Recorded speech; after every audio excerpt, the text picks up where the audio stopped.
All right, welcome to episode 13, 12, I don't know, of Miscellaneous Discussions. I've lost count, ladies and gentlemen. But, so I am one of your co-hosts, Drew, alongside the other host, Nick. Nick, how are you doing? Well, all right, I guess. Nick, what's wrong? What's up with the long face? What do you mean, what's up with the long... Dude, Pat McAfee and the boys lost tonight. Oh, it's okay, though. Like, Undisputed Era won. The boys. Yeah, Undisputed Era won, yeah. Look, Drew, I'm just being honest with you. I mean, I could put on some veneer. Hi, everybody! Welcome to Miscellaneous Discussions. Thank you for allowing us on your phones or your computer screens or your living rooms today. I'm here with Drew, and we're having such a great time because we're having miscellaneous discussions. Motherfucker, grow up. But you know what? I lied, because I'm doing fan-fucking-tastic. Because, Drew, do you know who your brand new NXT North American champion is?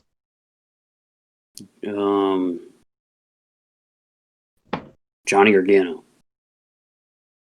Johnny, three-time, ladies and gentlemen. Johnny Gargano, your first ever three-time NXT North American champion. It's gonna be his gimmick. He's gonna be like Booker T, but with three times. I would love if Johnny Gargano became a five-time North American champion. I would love if Johnny Gargano held like every championship in NXT like 5 times. How would you? Okay, so let me ask a non-biased NXT fan or non-biased Johnny Gargano fan. I mean, how would you feel if Johnny Gargano went after the cruiserweight title? It'd definitely be a step down. Would you see it as a step down?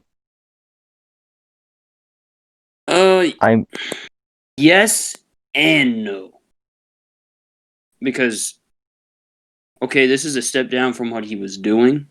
Even though, since he lost the belt, the NXT title, he's kind of been on like that very slow decline. Come on, Drew. You don't think that Santos Escobar has turned the cruiserweight title into the title of NXT, like he says? I mean, he's on TV every week. Yeah, but he's Santos Escobar. Look, he's not like Asuka, where she can get away with missing a week or two. He is Santos Escobar. He needs to be on TV every week. No, it doesn't. Well, anyways, I think it'd be great for the division. That was my thing. That was going to be my positive for Johnny. Well, Santos, I think if Trey Miguel doesn't go to NXT, I definitely think that Alex Zane is going to be the one to take it off of Santos Escobar. If Trey goes, it's definitely going to be Trey. Darian made me laugh so much. I think I told you this, I think I even mentioned it last night when we were talking to Rob. I legitimately think it was one of the funniest things. He said, Darian was like, they're going to make Alex Zane the third Rascal. And then a year later, they're going to sign Trey. Like they did with Imperium. I was like, man, you know what? They probably would do that. They really would. No, man, Rascals is Ohio boys, man. Nope, Myron Reed's from Louisville, Kentucky. Louisville, Kentucky. Well, fucking mainstream Rascals. Rascals, that's right. You know, the one that the Rascals that everyone knows and loves. Well, if you know and love the Rascals, you know they're a package deal. Well, Drew, you mentioned it there. Last night we recorded the interview with Rob Martyr. That went Please go check that out. That went up today as of recording on Sunday. Please go check it out on YouTube. Or if you don't want to watch the video, you can listen to it everywhere you find podcasts, Spotify, Apple Podcasts, Anchor, anywhere you find podcasts. And it was really fun, really, really fun interview. We talked with him, so you guys saw / heard 2.5 hours. Yeah, about like a little under 2.5 hours. We talked with him for a good 5.5 hours, and Yeah. it was we just had a really great conversation about pro wrestling. It wasn't even just about him. It was about wrestling. Just wrestling in general. Yeah. And the thing I loved so much about that interview with Rob is just because he's just a normal guy, just like us. So, like the questions just came naturally. Like we were just having a conversation. It wasn't like ask him a question, he gives the answer. All right, next question. Answer. Blah blah blah. No, we went into detail with a lot of stuff, and yeah, like we asked. Go ahead. I was gonna say like we asked him about like. Well, I think you'd have to watch the interview to see all the stuff we talked about. See, I'm not gonna give it all away. But like, for example, we talked about like Undertaker stories. We asked him about that. We talked to him about his favorite wrestling game. Mm-hmm. It was a lot of fun. I thank God that he stuck around for 5 hours. But yeah, it was a lot of fun, and it was nice of him to do. And I think it was one of the most like I always say I've had fun doing our interviews. So I've had fun doing all three, but that was probably the one we've had the most fun with because I don't know. I don't know if it's the most fun, but you know what I mean, Nick. Well, I've only been around for 2 of our 3 interviews, and I definitely think this was, no offense to Mark, but I think this was better than Mark. Just because, like, with Mark, I was like fangirling, like starstruck, because I've been a huge fan of Marky Extreme for a while now, like well over a year. I've loved his videos for so long, so just be talking with someone that you like so much on the internet, it was crazy to me actually getting the opportunity to talk to him. I feel like now if we had another opportunity to interview him or talk with him, it'd be a lot better. Yeah. And sucks to be a Mark, huh? Yeah, it does. But you know the feeling, Drew. Mm-hmm. I'm just messing with you, Holmes. But yeah, you weren't. I think this one was a lot better because I wasn't nervous about this one. I really wasn't. I was very nervous about the Marky Extreme interview. I wasn't nervous about talking to Rob Martin, which I don't know if that shocks a lot of people or not. It doesn't shock me because you were you're friends with Rob, so hopefully you two, hopefully we can all just be friends because he wants to come back. Like that was the first time that somebody was like because like Mark and Skeeter said we'd like to come back and was probably just being nice, but he seemed really genuine about wanting to come back. So yeah. Yeah, like we stopped recording at 10:30 and we didn't get off until like 12:30. Yeah. And we just kept talking with him, and like we were asking him questions off air, and he was telling us a bunch of cool stories and stuff. Just a really cool guy. Everyone, make sure to if you didn't see it, go check him out on MLW. The Restart, the second episode of the Restart, where he faced Calvin Tankman. And make sure to check him out this Wednesday on MLW's YouTube channel, 7 o'clock on Wednesday night. MLW Fusion. Him and another wrestler be taking on Violence is Forever, and Violence is Forever's MLW debut. Make sure to check that out this Wednesday, 7 o'clock, MOW's YouTube channel. Yeah. Good plug, Nick. Good plug. But Nick, let's get into the wrestling, and this isn't going to be This isn't going to be our usual formula. It's going to be what we want to talk about from each show, and we're gonna. I think hopefully we might get caught up in a couple shows, but the show we're going to this is the format that I really want to stick to. Yeah. Because I like doing the whole. All right, we go through each show in order, talk about. We go through each show. Look, I like doing that, and I like just conversating with Drew about each show. But like every wrestling podcast does that, and we go on for way too long. So I really just want to stick with just talking about what we want to talk about, and we don't even have to talk about it in order. Like if there's like something big from like SmackDown, we can talk about that first. What did I do? I keep having to repeat myself. He said he was gonna take Kevin Owens' manhood. I was like, oh, Jesus. But last week during Corbin and Murphy, Aaliyah Mysterio got up in Corbin's face, and Corbin was looking really uncomfortable, and Ray goes, "Leave my daughter alone, man."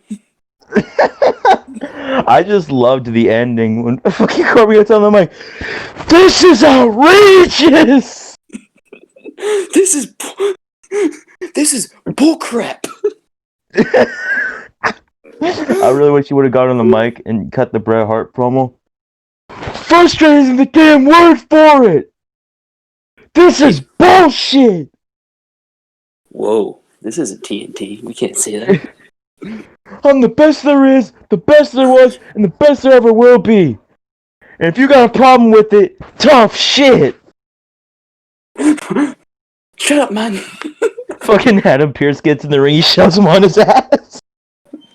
I want Adam Pearce to start taking Scott D'Amore bumps. No one can get on Scott D'Amore's level. Well, Scott D'Amore might be the only guy around. Scott D'Amore saw Adam Pearce take that headbutt from Braun. Scott D'Amore's like, keep trying, kid. Adam Pearce is like, well, there's a reason I'm in New York and you're down there in Atlanta. Ooh, that one had to hurt. Nashville. Oh, that's right. NWA's Atlanta. Never mind. Yeah. But, so, let's start with War Games. War Games! WAW Games! Oh, let's start WAW! What is it for? Drew, okay. Best and worst. Best and worst of those War Games impressions. They were all really bad. Even Regal didn't give a good one. But the best one by default is Cameron Grimes. Cameron Grimes. he said, what did he even say? I forget. He said, "Whoa, we're ready for Cameron."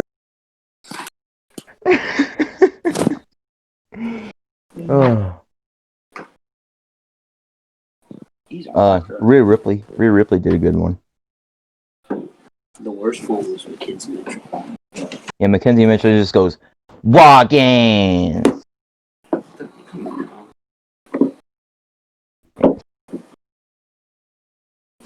But, yeah, well, we're talking about video on NXT's Instagram, by the way, if no one knows what we're talking about. But, yeah, I was going to say, so, like we said on the pod the other week, so, for big shows and pay-per-views like War Games and shit like that, we will do reviews, because I want to do, like, reviews of, like, actual shows, because I like doing that. Yeah. Drew, your audio's sounding real professional right now. I needed to go see if the clothes were dry. During the podcast. Absolutely. Absolutely. It's happened before. I was doing a podcast with Devin last year, and my mom was like, "Come check the clothes," and we were on Anchor. So, and Devin doesn't edit. Like, he didn't have a sound. So I just took the phone down. I said, "All right, Devin, you ready for this once in a lifetime experience? You're about to go with me to go turn the dryer back on." And he was like, Oh, This has never been done before."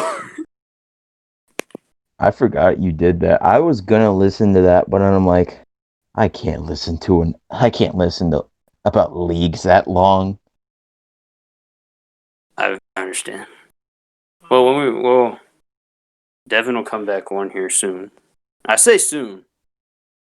So I don't know what our definition of soon is, but he will be back, ladies and gentlemen, as we've said. This is probably the second time. At some point. In the near future.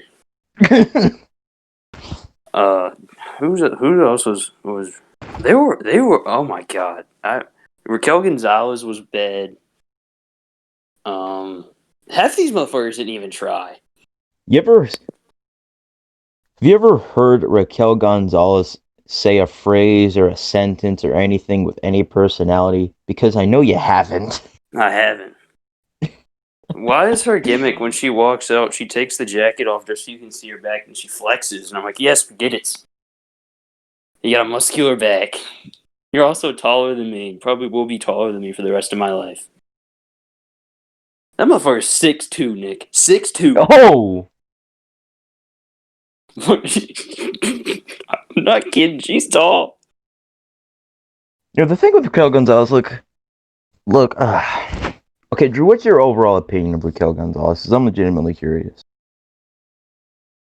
I'm not going to go all around and say she sucks. I think she has, that word potential. But besides that, I don't know.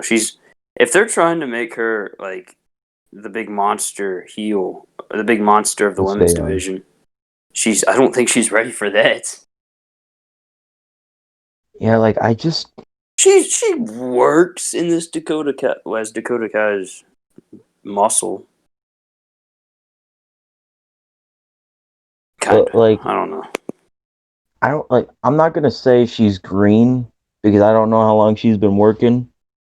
Because I don't want to call if she's like a veteran or whatever, I don't want to call her green. Yeah. Oh, Drew, do you know how long she's been a wrestler? My guess, and if this is wrong, I sincerely apologize. I'm pretty sure she was recruited to the PC and was not a wrestler before. Oh, do you know what year that was? I know she was in the 2018 Mae Young Classic. Probably like 2016, 2017, maybe earlier, maybe later. I don't know. Maybe they got her in like 2018, and Triple H was like, "Well, we got this big gold girl. She's about as tall as me. We're gonna put her in the fucking tournament." I'm looking up at this bitch and I'm going, wow. I'm going, this is a fucking talent. I look straight at Regal. I go, cha-ching. Fucking Hickenbottom's like, we've got our girl. I mean, for years to come. Well, Paul, she's so tall and big. Hey, motherfucker, I'm sitting here and I'm like, she's towering over me. I can't help that. Fucking Kurt Angle comes in. Holy shit! I'm like looking at her, and like Johnny Gargano tries to come up to me, and I have to pie face him to get him out of my way. But fucking Adam Cole's sitting there, and she's like a foot taller than him.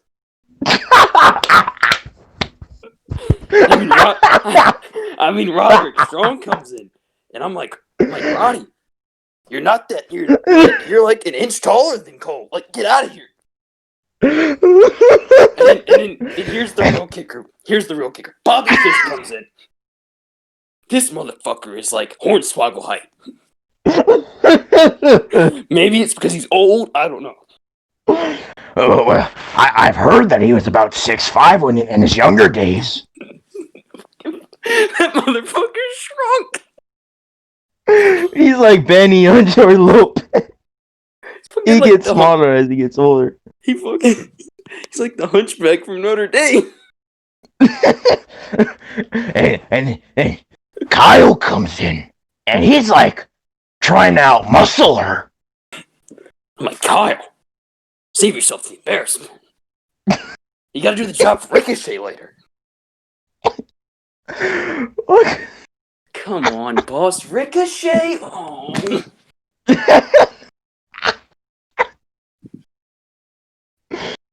Oh, God. Roddy, I don't know what you're doing. You're jobbing to Danny Burch tonight. He's fat. Bro, I'm gonna be built like Danny Burch when I'm older. That's how I'm gonna be built. Have a little bit of a gut, and then look kind of muscular. Bullet head.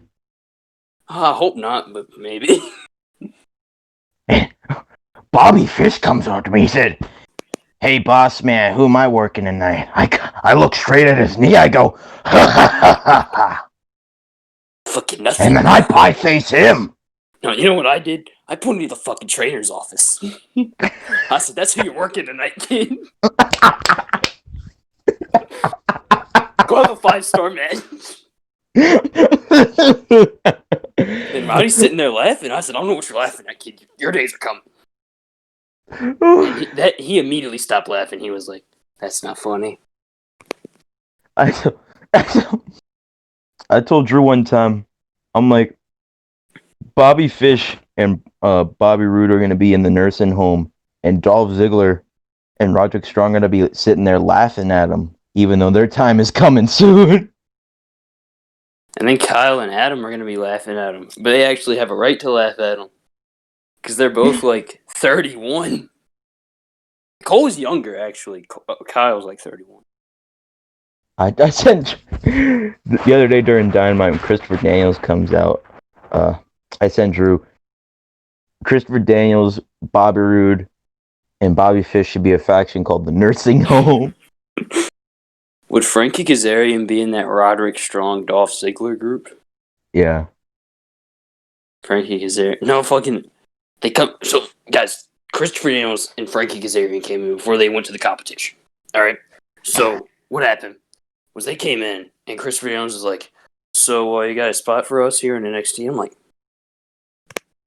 "Aren't you Taker's age?" He is too. Fucking CD starts crying. Yes. I am. Yeah, I look at him, I go, "You're older than Jericho, and I was working him 20 years ago." And I look over at Frankie, and the dude's got like an anger problem. And like, we can't have that in our locker room. We just can't. We cleaned up the place. I look at him, I go, "Frankie, I'm having a real big issue. I have a real big issue with your anger problem right now." And he looks at me, he goes, have an anger "Do problem. ya?" I don't fucking have an anger problem. You son of a bitch. Alright, And he fucking bitch slaps the fuck out of some. fucking bitch slapped the fuck out of that Indian guy. What's his name? Mahabali Shira? I haven't seen that guy since. Oh my God. Well, Sean, we released him. Oh. He wasn't. But, Man, I like how we just went off on a full, 5-minute tirade about just burying the Undisputed Era and we fucking buried and Dirty SCU. Dogs. And the Dirty Dogs, yeah. No, and get this one. Listen, Eric Young comes up. Oh! Eric fucking Young. This guy. Oh man, Eric Ewai's gonna be in the nursing home too. What? I'm up. Come on, give me 5 more years with these guys. Motherfucker, I can still go out there and work 30 minutes. Triple H is like, well, you're gonna be probably working minus 25 minutes over on main event against Ricochet. What? Ricochet! Motherfucker, I better at least be going over. Well, fuck! Get the fuck out of here! I haven't seen that guy since either. I think he's. Stay tuned. We keep saying this. Stay tuned for Moose and Goose for more Hierarchy. Yeah, we're Drew just brought it up last night. We're gonna start recording those couple weeks when we go on Christmas break. Yes, sir. It's gonna, and those really shouldn't be long listens. Like, Yeah, those should be like probably like 5 minutes each. that's my But water they're gonna bottle. be really nice. But yeah, Raquel Gonzalez, as we were so talking about. Raquel Gonzalez is taller than like 90% of the NXT main event scene. That's not a bad thing because I'm probably shorter than the main event scene. And Nick, you're shorter than Rey Mysterio. I'm shorter than probably everyone on the NXT roster. And you're shorter than Leon Ruff. But yeah, Raquel Gonzalez. I just think she's very clunky in the ring. I'll say that. She's got zero personality, like on the microphone. I don't know why they let her talk. She should just be like Camille before they let her talk and just completely silent, but still be a badass. And I don't know. I just don't like watching her like in the ring. Like she'll have a couple good spots, you know, like her power bomb. But like a full match, like I just don't like watching her. Remember when she powerbombed Boa like 2 weeks ago? Dude, that was the greatest thing I've ever seen. And now Boa looks like he's been doing crack for 20 years.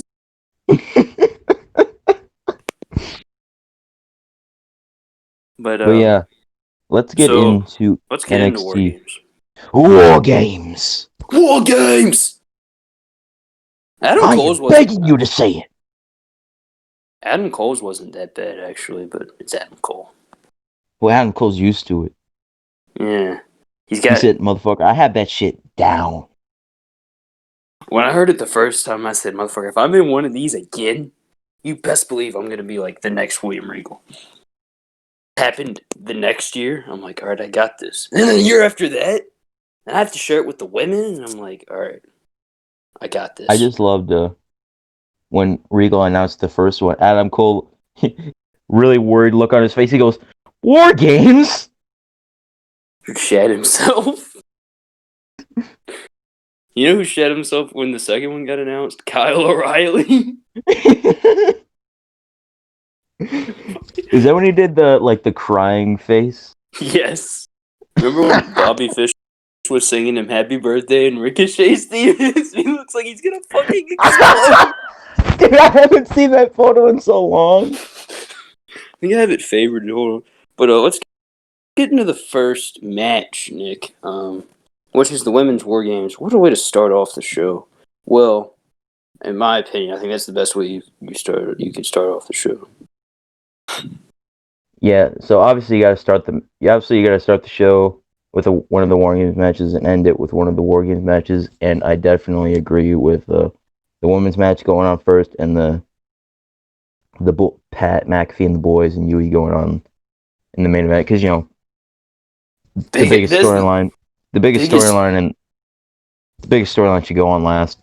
Nick, Yui and McAfee. You mean to tell me this wasn't the biggest match at NXT TakeOver like this year?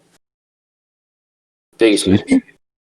This is bigger than Tommaso Ciampa, Adam Cole. This is bigger than fucking the triple threat in your house. This is bigger than Keith Lee carrying Cross. This is bigger than Finn Balor, Kyle O'Reilly. This is for all the marbles. Pat McAfee and the boys versus the Undisputed Era. Like, biggest match this year for TakeOver. What a way to end the year. See, I caught myself. I was going to say the best TakeOver match in history, but that would have been true. Or the biggest. But, yeah, I agree with this match going on first. It was, so, for, like, the first part of this match I really was not digging because I just don't agree at all with the baby faces having the advantage. No, that's for the heels. Yeah, because, like, Shotzi Blackheart comes in, and the heel is in a 2-on-1 disadvantage, and the faces have weapons. Like, what? That's... Like, what? How does that make any sense in wrestling?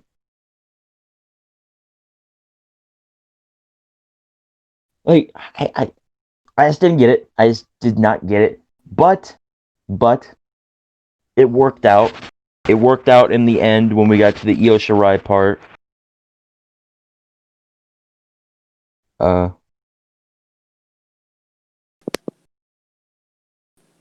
Io really didn't have a Shirai. huge opinion on this match, to be honest. I thought it was good. I just don't have a big opinion on it. I liked a lot of some of the spots they did. Some of the spots were really sloppy, but yeah. But yeah, the big faces having the advantage made sense when Io and Candice got in there, and Candice came in, and then Indy Hartwell attacked Io, and then Io came in, big ass dive off the cage with the trash can on her. That was a great spot. There was a couple good spots in there in the match. Easily the most memorable for me, and easily the best for me. The Eclipse. Ember Moon hits a fucking eclipse on a chair on Dakota Kai and literally murders her. Like, I sat up. I was laying down. I sat up. I go, holy fucking shit! Like, the Eclipse, I've said this before, is one of my favorite finishers of all time. It's one of the best finishers of all time, in my opinion. So, for Ember to hit it on a chair, oh my god! And Dakota she took it perfectly. It looked Nick, incredible. You know what I was thinking when I saw Ember Moon's gear tonight? I said, damn, this looks a lot like Mickie James' gear in SVR 2011. It's almost identical. I don't know. I wasn't really paying attention. I try not to pay attention to her new gear and music and whole appearance and shit. I don't like it. Just give me back Ember Moon, like original NXT Ember Moon, the whole look. You know, does she still wear the contact lenses? I don't think so. Yeah, I don't like that. Yeah, just at least give me the theme song. Or at least give me a better theme song than her new one. Ember, man. It's like a fucking loading screen. What does that even mean? Yeah, so Team Candice got the win here, Nick. So Raquel Gonzalez hit one of her finish, the powerbomb, on Io Shirai through a ladder. Yeah, so Owie.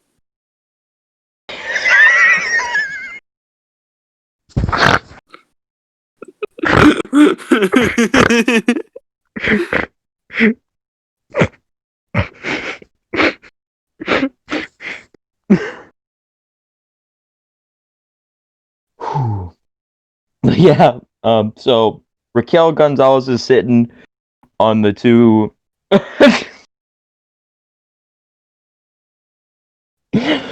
on the two ring posts. They're like in the middle in between the two cages. And Io Shirai goes for a hurricane. There's a ladder sitting there in between the rings, like placed on the ropes. And Io Shirai goes for a Hurricane Rana. She goes to Hurricane Rana Raquel through the ladder. Raquel stops it and then hits her finish, the one-arm powerbomb through the ladder, pins her 1, 2, 3, gets the victory. So obviously Raquel Gonzalez is the next in line for an NXT Women's Championship opportunity. If anyone in the NXT Women's Division could get a good match out of Raquel Gonzalez, it's obviously Io Shirai. You know, she's maybe the best she's possibly the best women's wrestler in the world right now. Is a strong tie between her and Deonna Purrazzo, in my opinion, at least. She's easy. They're both easily two of the best wrestlers in the world, but I don't know who takes that number one spot for best female.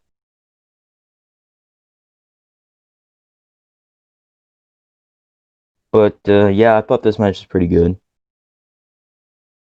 Drew, you really don't. You don't have an opinion on it. You don't have a strong opinion. I thought it was good. Drew doesn't like women's wrestling. I don't pay attention.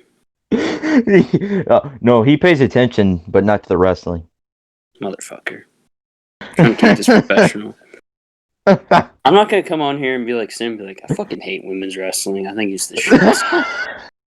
Be like, Sam, come on here, man. I fucking hate women. These women are very talented. They really are. Oh, and they can, and yeah, that's all I said. They're very talented. I liked this match, and they had some really cool spots. Of course, it's War Games. You gotta get creative, Nick. Like that Eclipse. That Eclipse was my favorite part of the match. I'm not kidding. Oh, by the way, weapons in War Games has been officially overdone at this point. I am sick of weapons in War Games matches. Every single year, like 2017, when Sanity come out and they start pulling out weapons, and you're like, what? Weapons in War Games? Are you joking right now? And then they did it the next year, and it's like, oh, cool, weapons again. And then they did it the next year. And now they did it again this year. And it's every single one now. You should know, War Games is no DQ, then why wouldn't you use that to your advantage? But it's every single year. I know. And it's always the exact same weapons. At least in the men's War Games, they got a little creative with the cricket bats. Yeah. These goddamn pants. What was after the women's War Games? But yeah, the women's War Games match. But go ahead. After the women's War Games match, we saw Undisputed Era and Pat McAfee and the boys showing up to the building. We saw Rod. Oh, Edgy Rod had the hood on. Edgy Roddy. He said, guys, I'm kind of cold. How about you guys? Roddy, it's Florida. Yeah, man.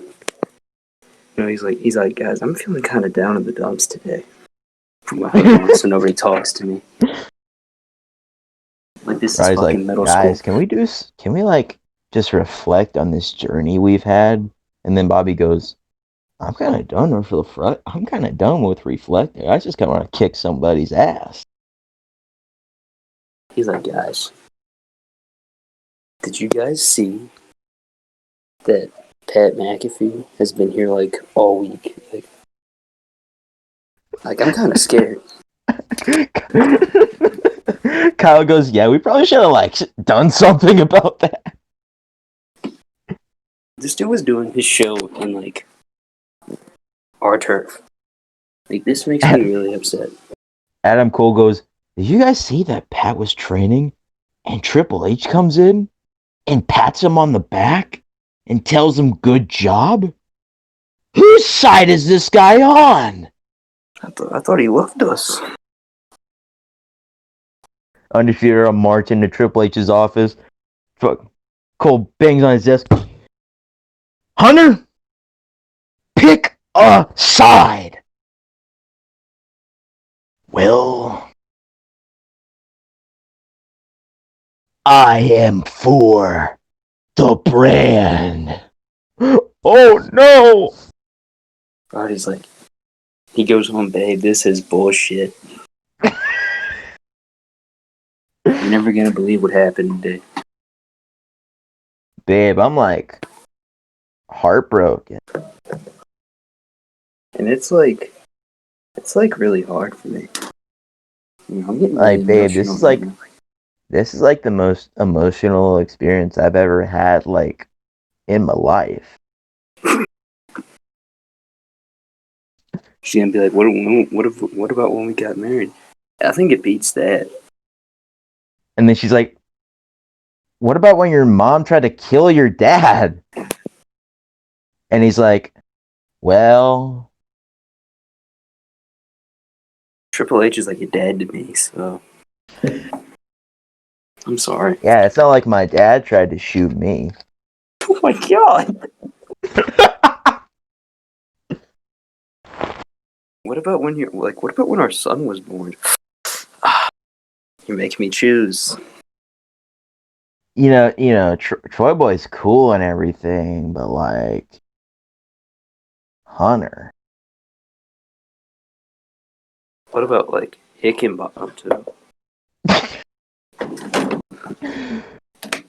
Drew, when you saw those Roderick Strong vignettes where he like talks about his family and his family past, did you like fucking cry your eyes out? I was very like, damn, I didn't know this happened. Poor guy. You're like sitting there, you're like, good for you, Roddy. Good for you, man. Love you. Sasuke, I love you, and I'm not crying, I'm just frustrated.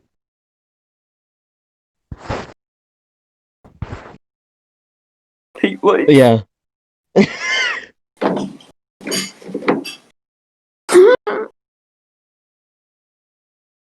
Well, yeah.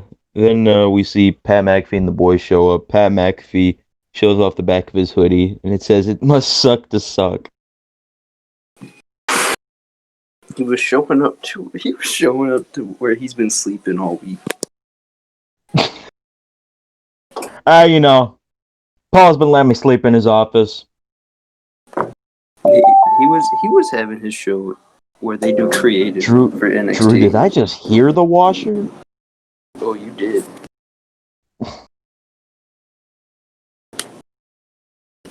See, ladies and gentlemen, you're only gonna get professionalism like this here on Miscellaneous Discussion.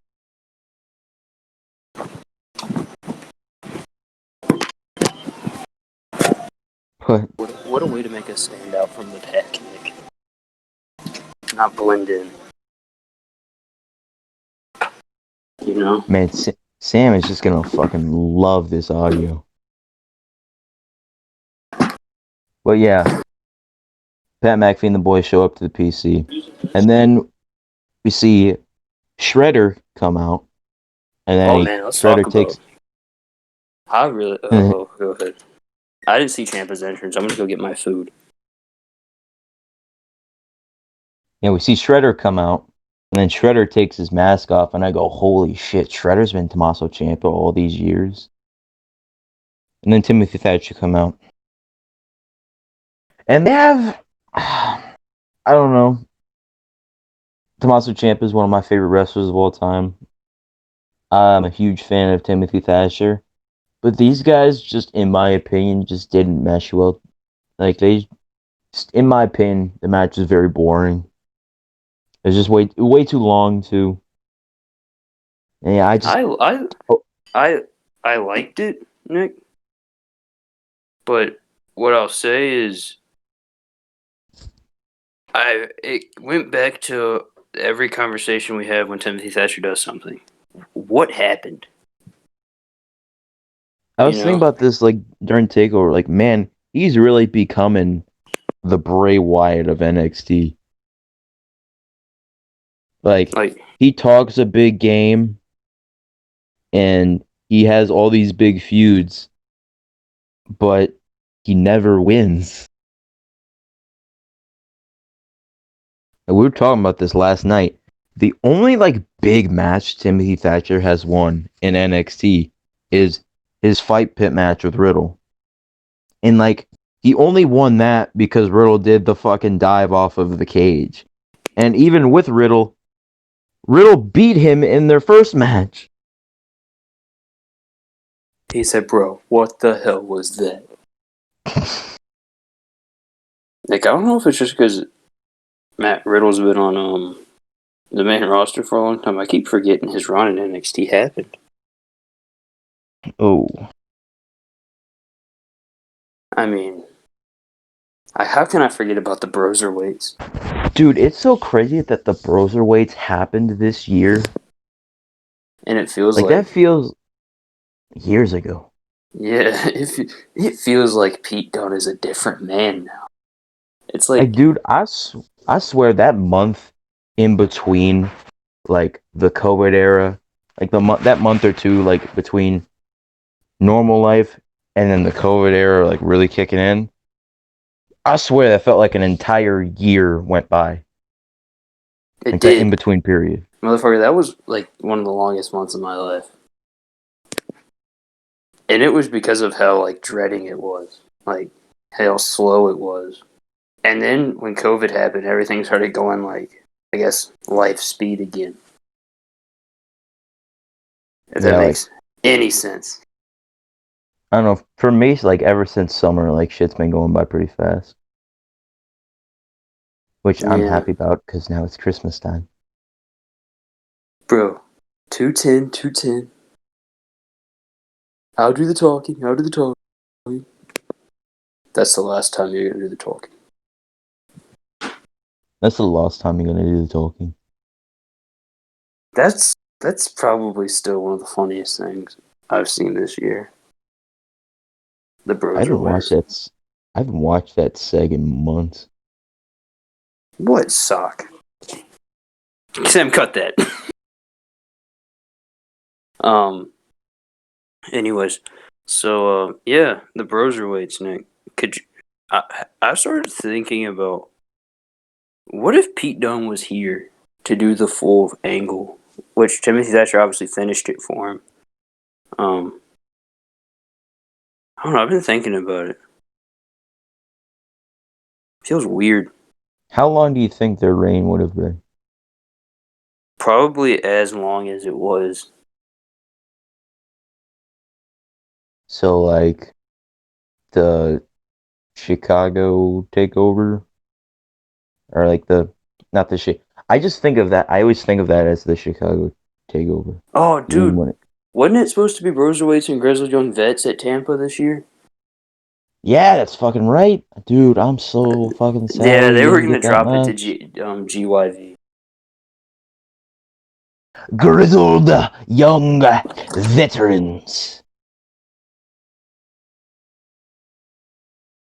Man, I really gotta fucking rewatch Grizzled Young Vets and Mustache Mountain from Takeover Blackpool last year. That's, in my opinion, legit one of the greatest tag team matches of all time.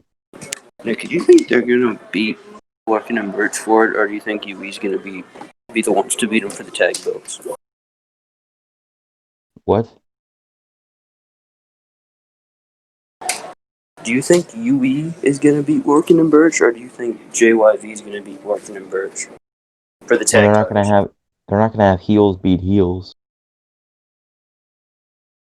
So yeah, I think UE are gonna Why, beat it. why, why not? It's just wrestling in 2020. Anything can happen. Motherfucker. The fuck.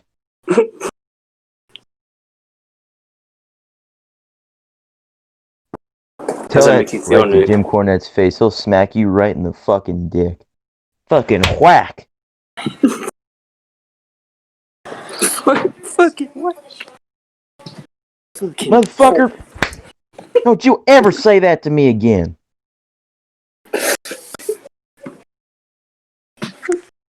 He said, this dude said fucking whack. Whack. I was being sarcastic, by the way. I think UE's beating Larkin and Birch. No, that's what you want to happen. Well, motherfucker, who the fuck's gonna do it? Drake Maverick and Killian Dane? Oh, Moose and Goose.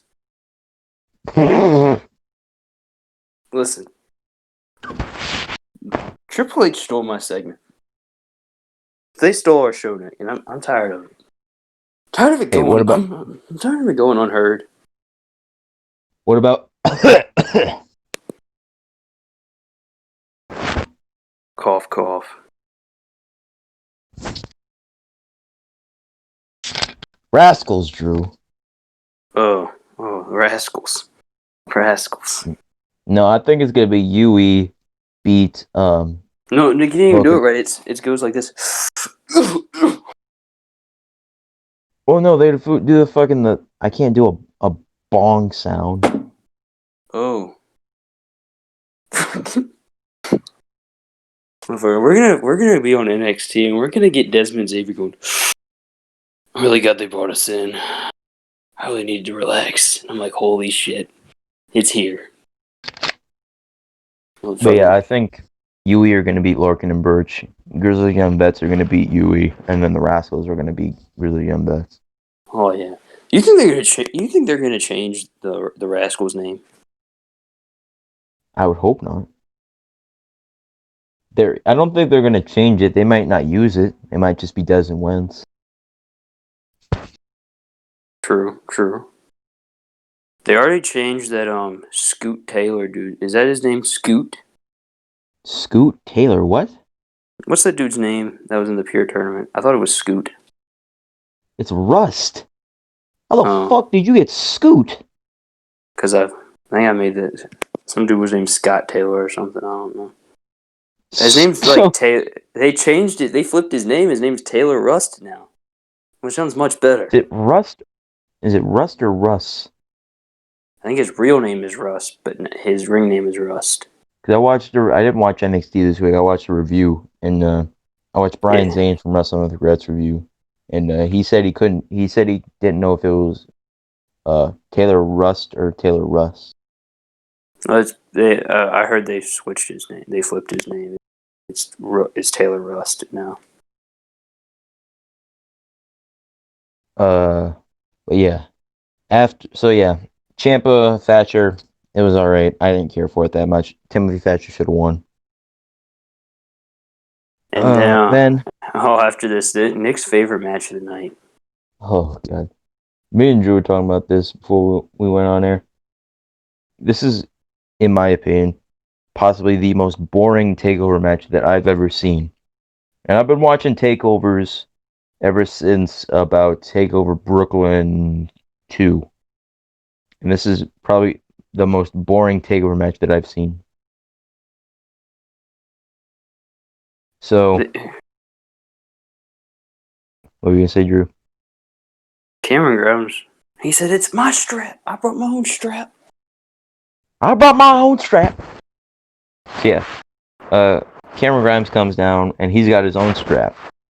And he wants to use his strap. And he says, oh, this strap or no strap? He's very And superstitious, Nick. If he doesn't use his strap, he's not going to win. yeah, man. So then Cameron Grimes does this and uses this as a diversion to attack Dexter Lumis. And then they have their match. And it's all right. Way too long. Just average. Yeah. Look, I love Dexter There's a reason Lumis. why this went before anything. This was the. How do I say this? There's a reason why it was in the middle of the show. I love Dexter Lumis as a character. He's one of my boys, but just I'm really not a huge fan of him in the ring. I just think he's average in the ring, but his character work like holds up for him. So, but don't put him in like Yeah. this match felt like it was like 20 minutes. You know. Before I was looking at the people in the crowd more than I was looking at the match. Yeah. No, Nick. And Not just one person. I'm looking around and I'm like, dang, she just signed. Hey, there's Desmond once again. Fucking yeah. So Dexter Lumis beats Cameron Grimes. Hopefully, this is the end of this feud. It better But this be. feud has had some funny moments in it, but it just, in my opinion, it's kind of hurt Cameron Grimes. Like, he's just, yeah, he was a funny, like, cocky, arrogant heel before this, but now he's just charged fully into goofball territory, you know?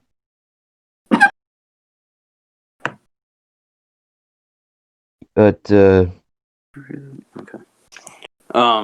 After this, Nick, this is your favorite match. This was his shoot favorite match of the night.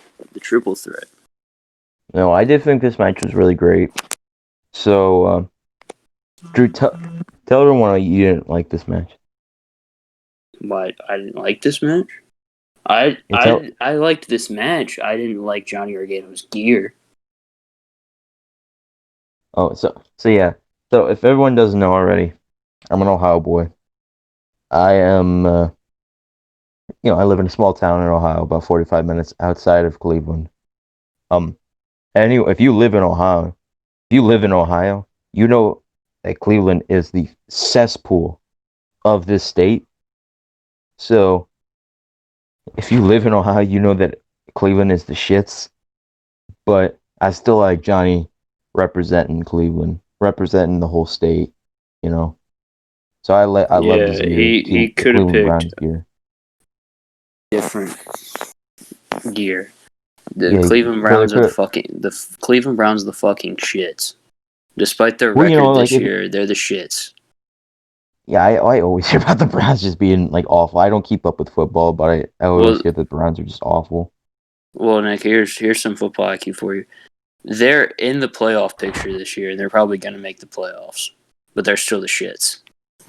Is that good? Yeah, they're so they are 9-3, so they have 9 wins, 3 losses. And I think they're the fifth seed. There are 7 playoff spots. They're number 5, so yeah, they'd be in if the playoffs started this week. And that'd be the first time in like But 18 years they made the playoffs. well, if Johnny would have gone with like Cavs gear or like Indians gear, like Well, the Cavs suck Indians. too now Well, yeah. because they don't have LeBron. Well, if he would have gone with like Cavs gear, it would just be red and like yellowish gold, and you wouldn't be able to tell. You'd kind of be able to tell, but it would just kind of look like his Phoenix gear. Well, And yeah, then at least you could tell what this was. Indians, it just would have been red and blue and white, which is just He's done that basically before. it's basically his takeover Brooklyn 4 gear. Yeah. So yeah, Johnny with the Cleveland Browns gear. But Drew, about the one part that you didn't like from this match One that part I didn't. you and Howard were complaining about. What were we complaining about? Oh yeah, so Damian Priest is already in the ring. When we cut back to, we cut back to the arena. I don't know what happened, what was on before. Video We package. yeah, okay, video package. It After the video was hype package, package for the match. yeah, and Damian Priest is already at the boom boom like where he's about to. Oh, do hey, his wait a whole, second. Wait a second. So, earlier in the show, Finn Balor cut a promo, and he didn't mention like the cat is back and like don't come in my litter box this time, but he just basically said that yeah, I'm coming back. I'm coming. I'm gonna be on NXT this Wednesday. So have your War Games, but after tonight, there's no more teams. I don't know. and then didn't like so. It was before the triple threat. Like the lights dimmed and the mysterious video package played. And there was like what the fuck was that? Was that a fucking vulture? Yeah, Vulture. Who the fuck let a vulture in the goddamn building? What is this fucking I WrestleMania would. 9? I wish that it would have like flew over the commentary team and start pecking at fucking Wade and Vic. Get it, Vic. Get Wade, Vic, it's not getting me. in my eyes. Get Vic, not me. Save me, Vic. Somebody get us some help. But yeah, so and in the video package we see a clock. So obviously, this means the return of TikTok, TikTok, TikTok, This motherfucker. TikTok. He's got one. The return of Karrion Kross. Yeah, TikTok, TikTok. I really thought that motherfucker was gonna. I thought Scarlet Bordeaux was gonna come out and she was gonna like get the vulture on her wrist or something. And I was like, okay, nothing happened. There was just a vulture for no. They just felt the need to get a vulture in the arena. Because he's a mysterious character. I bet Michael Hickenbottom came up with that idea. But yeah. So listen, we're gonna get a vulture in the arena. You know what I mean? Hunter, I know you love the idea. You can tell a Michael Hickenbottom idea. Like, Sean, Phantasma, we need a new name for him. He's turning heel. Well, Paul, it's got to be something evil. So like Santos and fucking Escobar, Santos Escobar. Sean, I fucking love it. So evil. I know. I mean, in Road Dogg's like, I bet I can come up with something better. And they're like, shut the fuck up. Do you think they let Road Dogg in the room? He's fucking like knocking on the door. Hey guys, I'm supposed to be involved. No, motherfucker, go fucking do what they're doing with the fucking stage. We got a fucking cage to fit in here. We got to get the Hogan rap from TNA in here. Oh, Nick, that was my big takeaway. I was like, all right, so how are they going to fit War Games? Up the Hogan ramp. Okay, Drew, what do you think of that style of ramp? I don't know. Because to me, I love that. Like that's my favorite ramp, like style. Big ramp bumps. I love the ramp going like connecting from the stage to the ring. I love that. I think it looks great. No, like I'm gonna take a fucking bump out to the ramp. That's Bully Ray threw AJ Styles over his head after the contract signing, and AJ went, ah.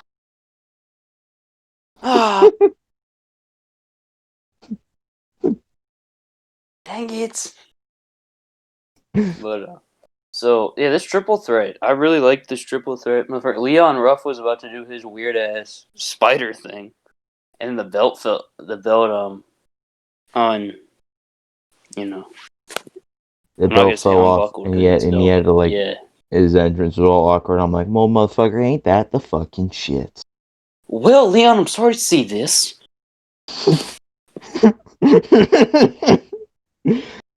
Oh, motherfucker, a tear came down my fucking eye. At least he caught the belt. The belt could have fallen, and it would have been more awkward. But yeah, so yeah, really this match was this was a really good triple threat match. So Damon Priest and Johnny Gargano, they're fighting on the outside, and Leon Ruff starts trying to get in on the action, and Damon Priest goes, "Leon, what are you doing?" Like fucking Leon Ruff was like some jabroni fan in the audience. Like, motherfucker, he's trying to defend his championship. He's trying to wrestle. He's trying to have a wrestling match here. Like, this isn't Damian Priest versus Johnny Gargano. And then at the bottom with Leon Ruff at ringside. This is a triple threat. This dude has the belt on his shoulder in the graphic. I mean, this dude is the champion.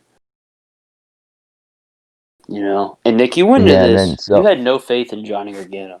Let's get that out of the way. No, I had a little bit, but I was expecting Leon Ruff to just win. Just because they want to be like Don Callis has got Demora booking Rohit. Yeah, man. They want to beat me, Josh. Yeah, I was thinking about that.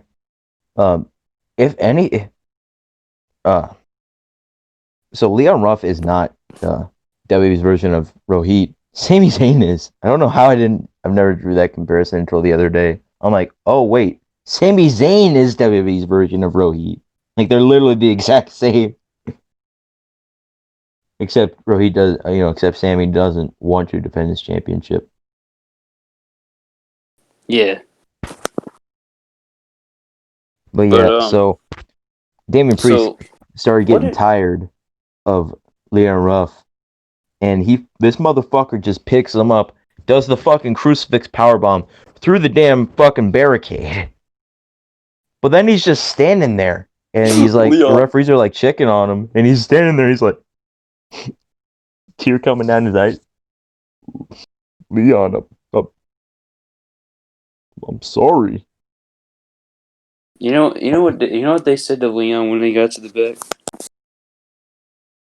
Damian Priest was like, "You ever stop to think why guys like you, and I'm talking about guys like you, are not in the main event?" And then Leon goes, "Neither are you." Johnny's just like, "I won, I don't care." And Damian Priest just goes, "That hurt, man. That hurt." He's gonna go, touche.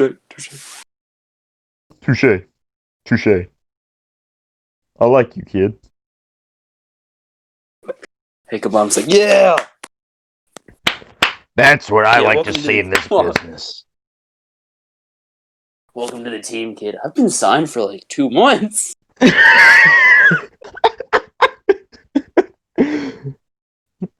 Triple H comes up to him, puts his arm on his shoulder. So how you liking NXT so far? You already asked me this when I came here. Did you guys just get a new class like this week? Oh. Leon, I thought that was you. Oh my god. So, then we got all these Ghostface motherfuckers coming out. These dudes fucking blow. These motherfuckers can go kick rocks. These motherfuckers should be fired by the top of the hour.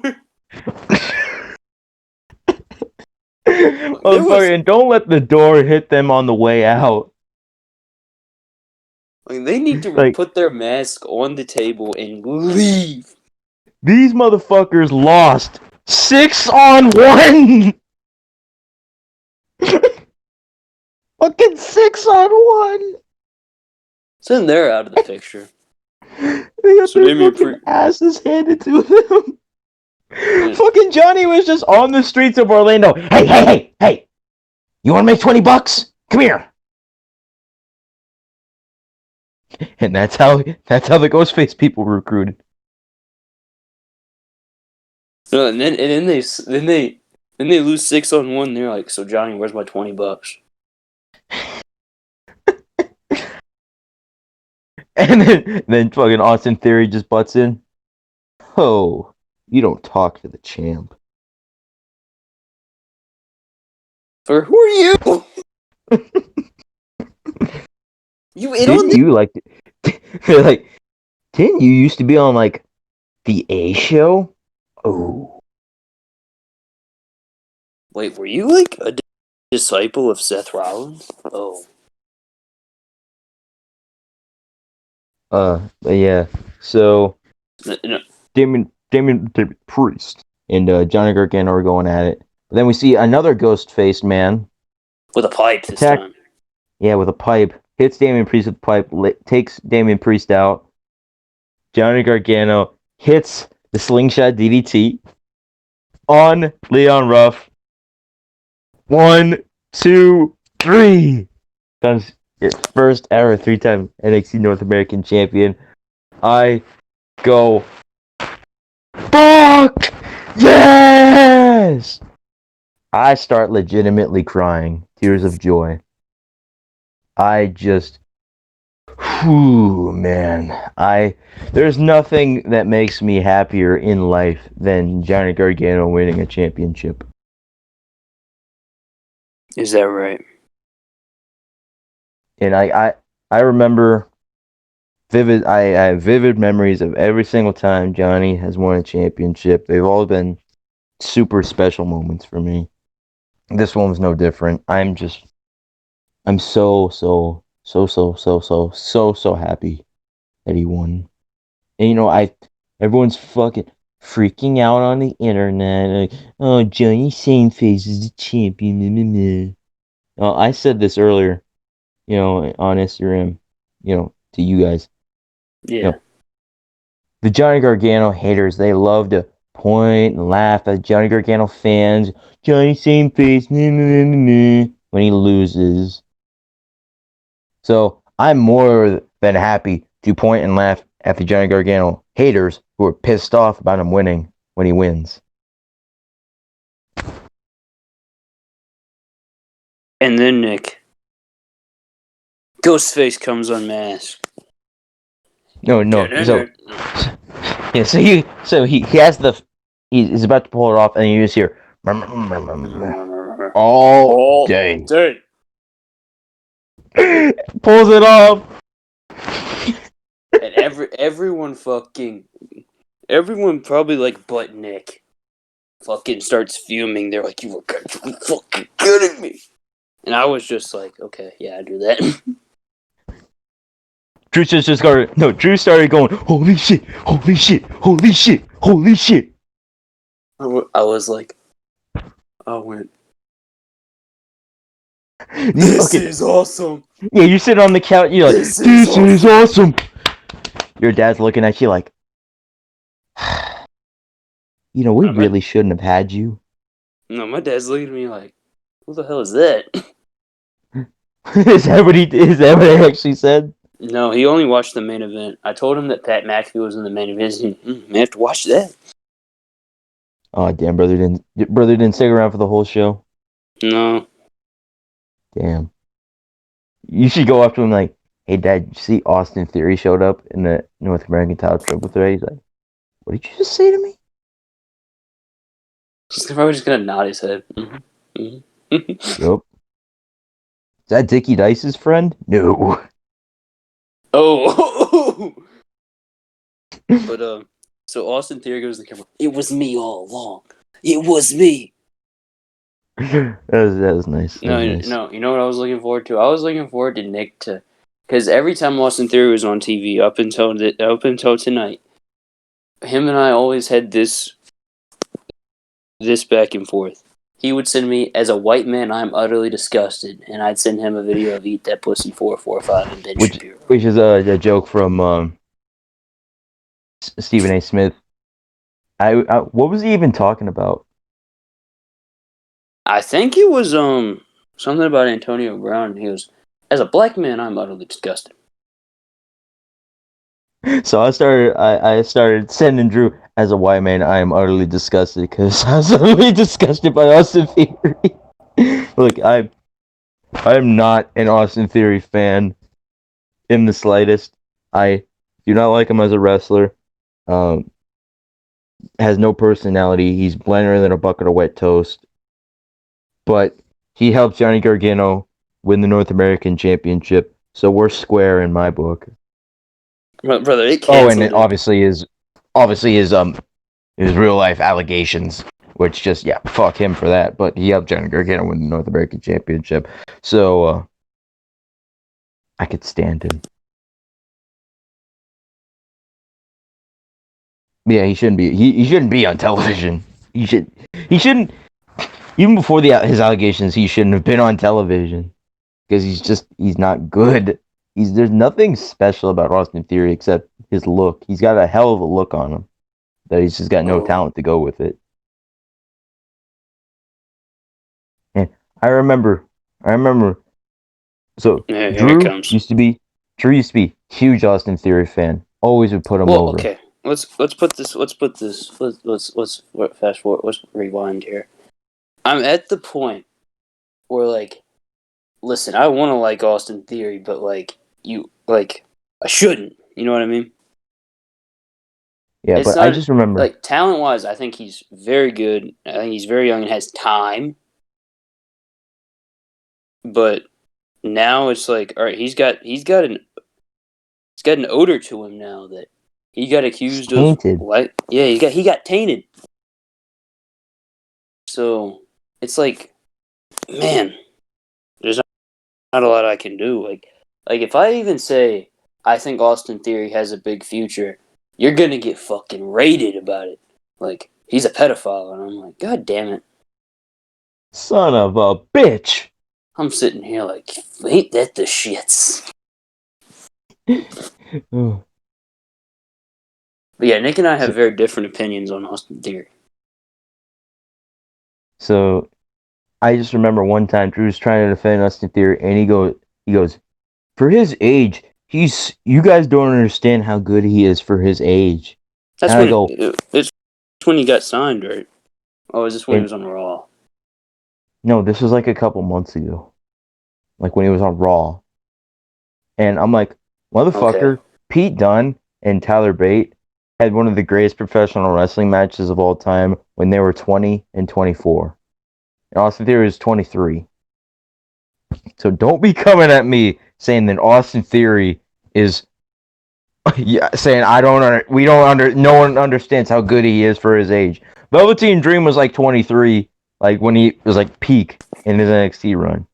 I don't know who that is. Austin Theory, like, Can you please use a real person instead? I don't want this to evolve into a big conversation. No pun intended using the word evolve. But Got him. This but was a they're Gabe just Sapolsky idea, and you know it. I He would was I like, would, I would he said, go ahead. I got this kid named Austin Theory, and I really think you should put Johnny Gargano with him. And Sean's like, okay. Higginbottom's like, what's he look like? And Gabe shows him a picture, and Sean just looked, holy shit! I mean, Vince is gonna love this guy. Trips is like, Vince already had him. It's time we get him. What? What? Vince had him on Raw. He was playing sidekick. Not even sidekick number 1, sidekick number 2. Vince took him from me early because he said he wanted him. But then, with you had to go off television. Vince said, "You know what, Paul? Paul, you have him back." And then I said, "Of course, now you give him back." Motherfucker. Punk. You fucking punk. But so if you were wondering, I don't say that stuff anymore about Austin Theory. What I do say is I think for him for his age, because everyone's different, and his look, WWE was smart to pick him up when they did, because he could be Oh yeah, great. he's Like he's a hell of a pick for WWE. He's a hell of a WWE guy. yeah, Great look. that was his. Yeah. Great look. Like he's in that Chris Masters position. Oh shit, he's gonna be doing the Theory Lock challenge. Get ready for the Austin Theory Lock challenge. He's gonna You be think trying Austin to. Theory's got a better theme song than Chris Masters? Oh man, I don't know. Yes, That's a hard choice.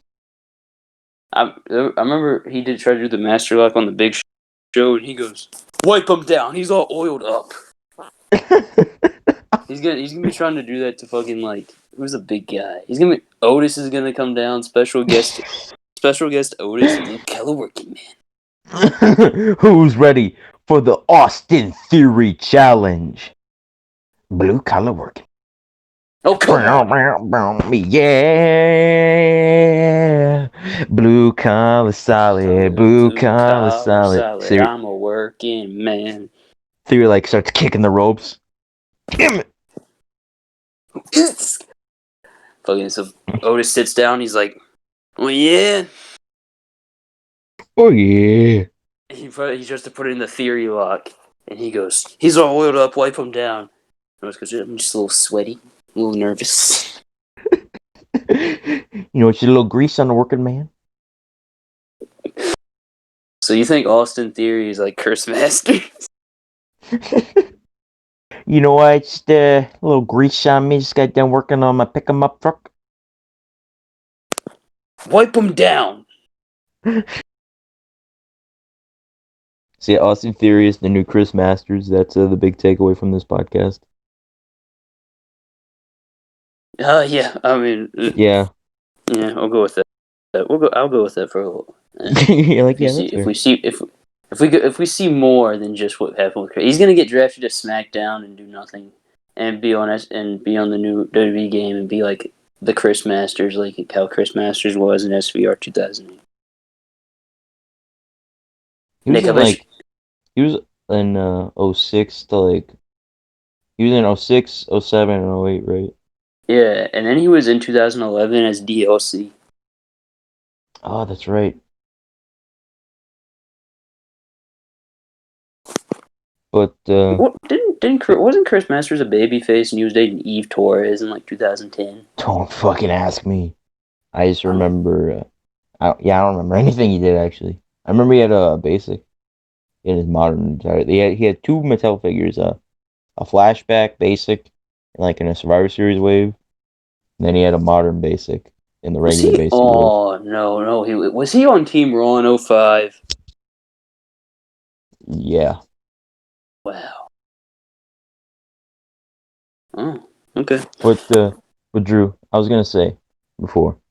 So I want to ask you. So, like, why did you like Austin Theory so much? Like, why did you think like he's so good? Like, is there just something? Like, is there just like is it just from his evolved stuff? Like, is his evolved stuff like was he different in evolve? Like, was he No, actually? he was not different.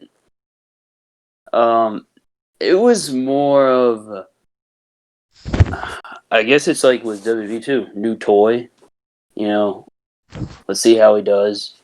And it's just kind of like when you look at him, you know where he's gonna be going in a few years, because he was like 20, and I was like, I'm gonna see this guy in WWE like in no time. So I don't know. Isn't I really can't answer that, Nick. I think it was just like I really, I guess it was like when people ask me like who I liked a lot, he always came in like that fourth or fifth region. So I started keeping up with him a Yeah, lot dude, I more. remember like you would always put him over, and then I'm like, oh man, I can't wait to see this guy. And then I watched, and I'm like, Drew, you motherfucker. Yeah, Motherfucker Drew did it again.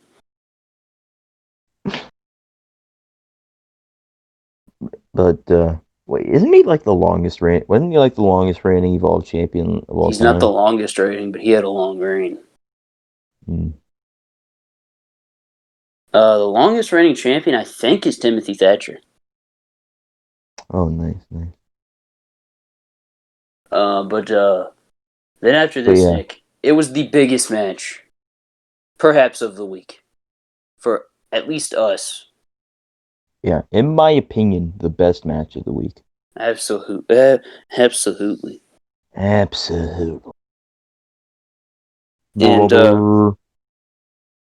so it's, ladies and gentlemen, it's For the Brand versus the Undisputed Era. Let's talk about Undisputed Era's gear.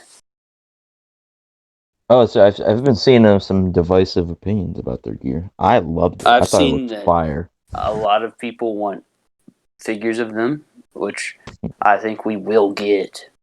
Yeah, and like I said on my Instagram story, in like 2 years. I think after they make a black Roddy to match the Chase Kyle, the Chase Bobby, and the Fan Takeover Cole, they're gonna make a Roddy of that, and then They're just never gonna give us a full completed set of Undisputed Era. Like we're never gonna get a camo Adam Cole. We're never gonna get a black and yellow gear Roddy. whenever the next gear they're gonna make are their Takeover. I'd like their Takeover 25. silver gear. I liked those.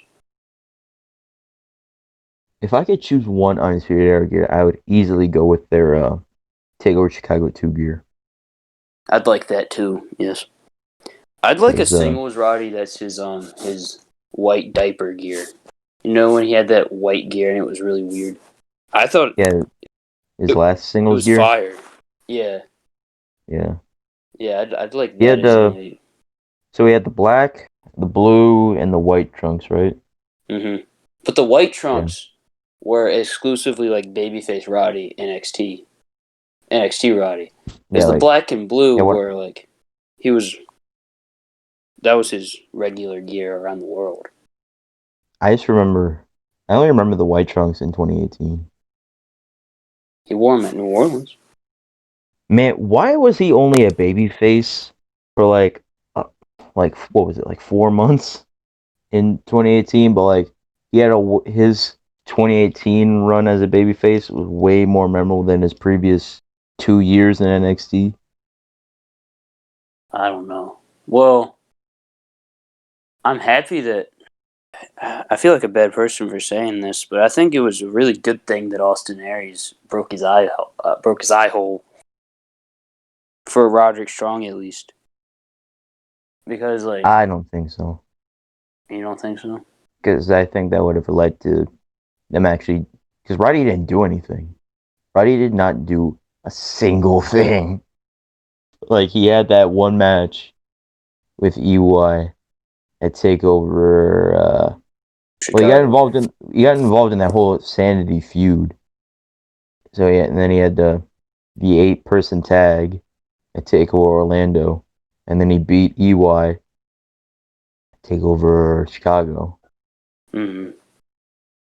and then had the Bobby Roode feud. So I think like instead of being in that awful Sanity feud, he would have just been feuding with Austin Aries, which would have been way better in my opinion. And I think it would have been better I don't for know if him. he'd be where he is now though. Like, cause I think he would be. I think it just would have been. I don't think anything would have changed after that. Like, I think he would have just, instead of the Sanity stuff, he would have feuded with Austin Aries, and then that would have ended, and then he would have went into the Bobby Roode stuff, and then everything just continues as is. you think Aries was gonna go to 205 Live anyways? Yeah, probably. That motherfucker's too Or short to be fucking on Raw. he would have done something. He probably would have debuted on Raw. Man, remember when Hideo Itami debuted? Remember how Hideo Itami debuted for the cruiserweight division? Wasn't it on 205 Live? You know, he debuted on Raw in a tag match with Balor. Uh, I do remember that. And everyone's like, man, they're actually going to do stuff with him. Well, I mean, I guess he did something on 205, but like, no, I don't know. Like, yo, speaking of 205 and 2018 Roddy and Cedric, I always heard like really good things about that match from their Cruiserweight title tournament match. Man, that match really is as good as people say it was. mm-hmm. Yeah, that tournament as One a of whole. Roddy's finer singles performances in WWE. And that motherfucker went to fucking. He's like, Hunter, I'm staying with the yellow brand. Black and yellow. Going to UE. Black and yellow, black and yellow, black and yellow, black and yellow. Roddy, quit doing that. Why? Sorry. Fucking does that voice crack too. Why? Why? Bro, you're like a fucking child.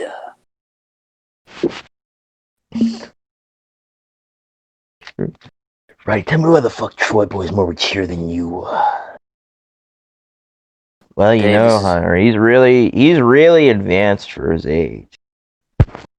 He's taking college classes at like 2. I mean, like he's like that. He is that guy, you know. Like Sheldon Cooper. That Troy is the shoot Sheldon Cooper. Triple H is like, who the fuck is Sheldon Cooper?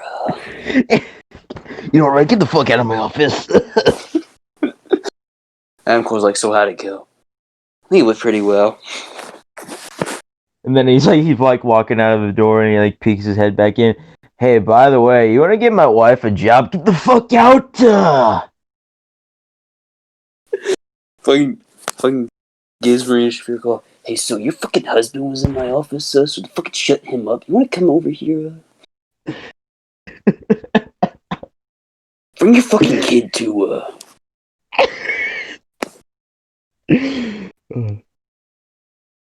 Higginbom's like, oh my god, you know that her friend is like, she's tall. We gotta sign.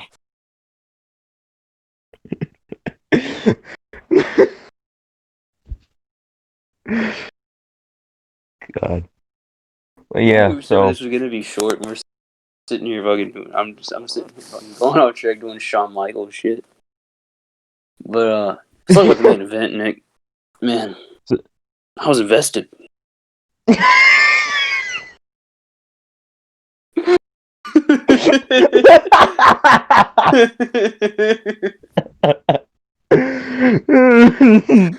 You're like, oh my god, have you ever seen Vinnie Jones's promo from Capital Carnage 1999?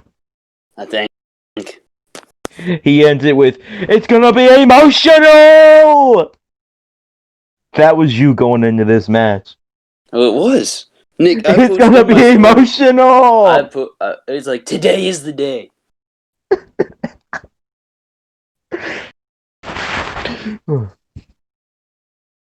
And, Well, Drew, man. let me ask you this. Oh, Did it live up to your expectations? Because me and you, we've been having some pretty big expectations for this match. We've been hyped for it. you know what, Nick? I think it did. I Same. expected to laugh at Pat McAfee. I laughed at Pat McAfee. I expected to laugh at Pat McAfee and also be extremely impressed by him. And both of those things happened. Oh, I knew he was probably going to be like, listen, I'm not half-assing this shit. You know what I mean? By the way, if Listen, I want, Paul, I'm going to go out there. I'm going to be the big star. Okay? It's fair. and when I hit that table, I'm going to go, Don, real slow. I'm going to be the big star of the match. It's fair. And then Adam Cole's like, what the hell, Hunter? Fucking Kyle's like, I thought I was going to be the big star in this match. Yeah, by the way, Pat McAfee's the only person that calls Triple H Paul in the performance. Everyone else calls him Hunter, like that's his shoot name. And Kyle goes, dude, and Bobby goes, I thought I was going to be the big star, and all fucking 7 of the other guys in the match just start laughing at him. Everyone in the fucking performance center starts just dying laughing. Fucking Taker's there for some reason. He's like, huh, huh, huh. Who the fuck is this guy? They're like laughing, and Triple H looks over at Taker. He goes, "Hey, Mark, I finally found someone that's even older than you." Wasn't that going to be our EY joke on Moose and Goose, or was that going to be who invited Grandpa to class? Bobby's just standing. He's like, and then Kyle's like, "Bobby, are you crying?" I'm not crying. I'm just frustrated. Life is hard. He just looks over at Roddy. Shut up, Roddy. At least I have a decent hairline. The whole fucking performance center just goes, oh! No, Roddy looks all confused. He's like, fuck was that? He's like, don't you have a comb over? For at least my hair is, not gray. And the performance center goes, oh! And Cole goes, boys, you're both old. Shut up. I was like, I'm not that old. We fucking put over the Undisputed Era every other single week, but we're just buried this week.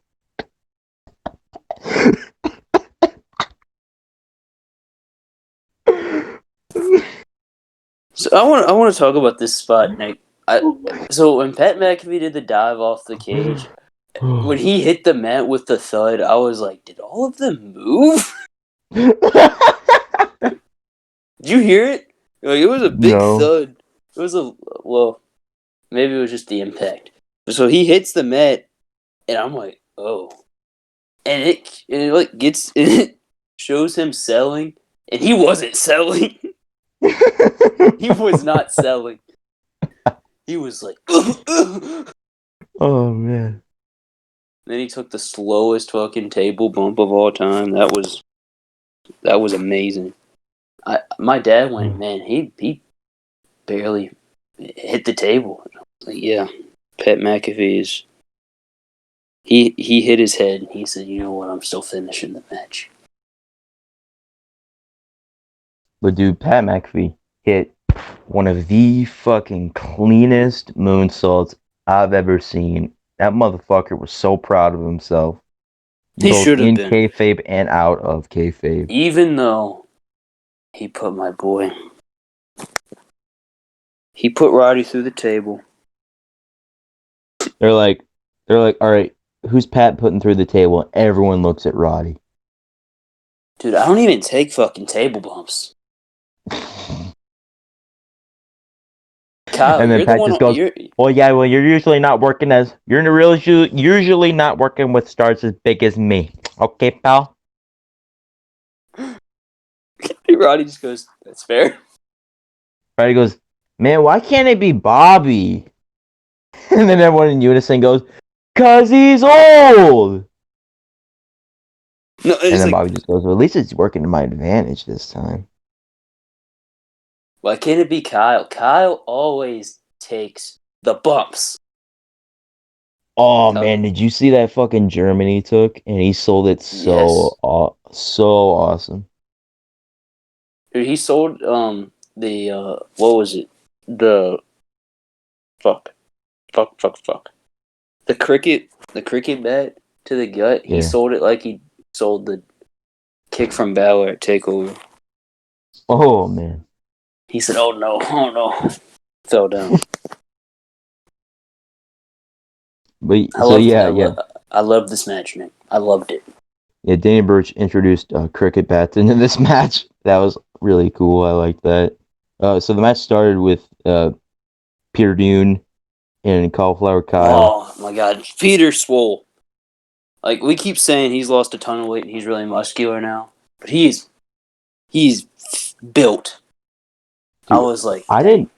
didn't notice this before Corny and Brian last pointed it out. That motherfucker is super orange. Oh, he is very orange. I saw the thumbnail to it and I was like, I hate how accurate that is. I really do. But he still puts Pete over, so. No, of course. Oh, well, Nick, back to Austin Theory. How does it make you feel that Jim Cornette's favorite wrestler in the business is Austin Theory? I don't want to talk about that. All right.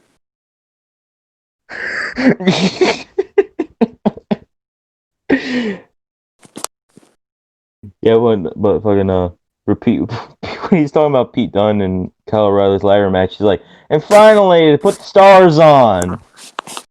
Fuck. And this was actually a good match because we had some stars in it.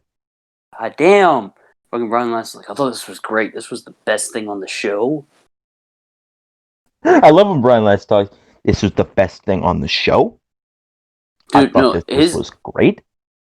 A lot of people say certain people's laughs are contagious. When Brian Last starts dying of laughter, I start dying of laughter. Because I don't know if it's just so rare to hear him die of laughter, but it's so funny. Oh, I get that way with Corny. When Corny does one of his weird laughs, oh, ha ha ha! Ha-ho! Ha-ho! Charlie from Starkville, Mississippi. Nick, are you Charlie from Starkville, Mississippi? Son of a bitch. I knew it.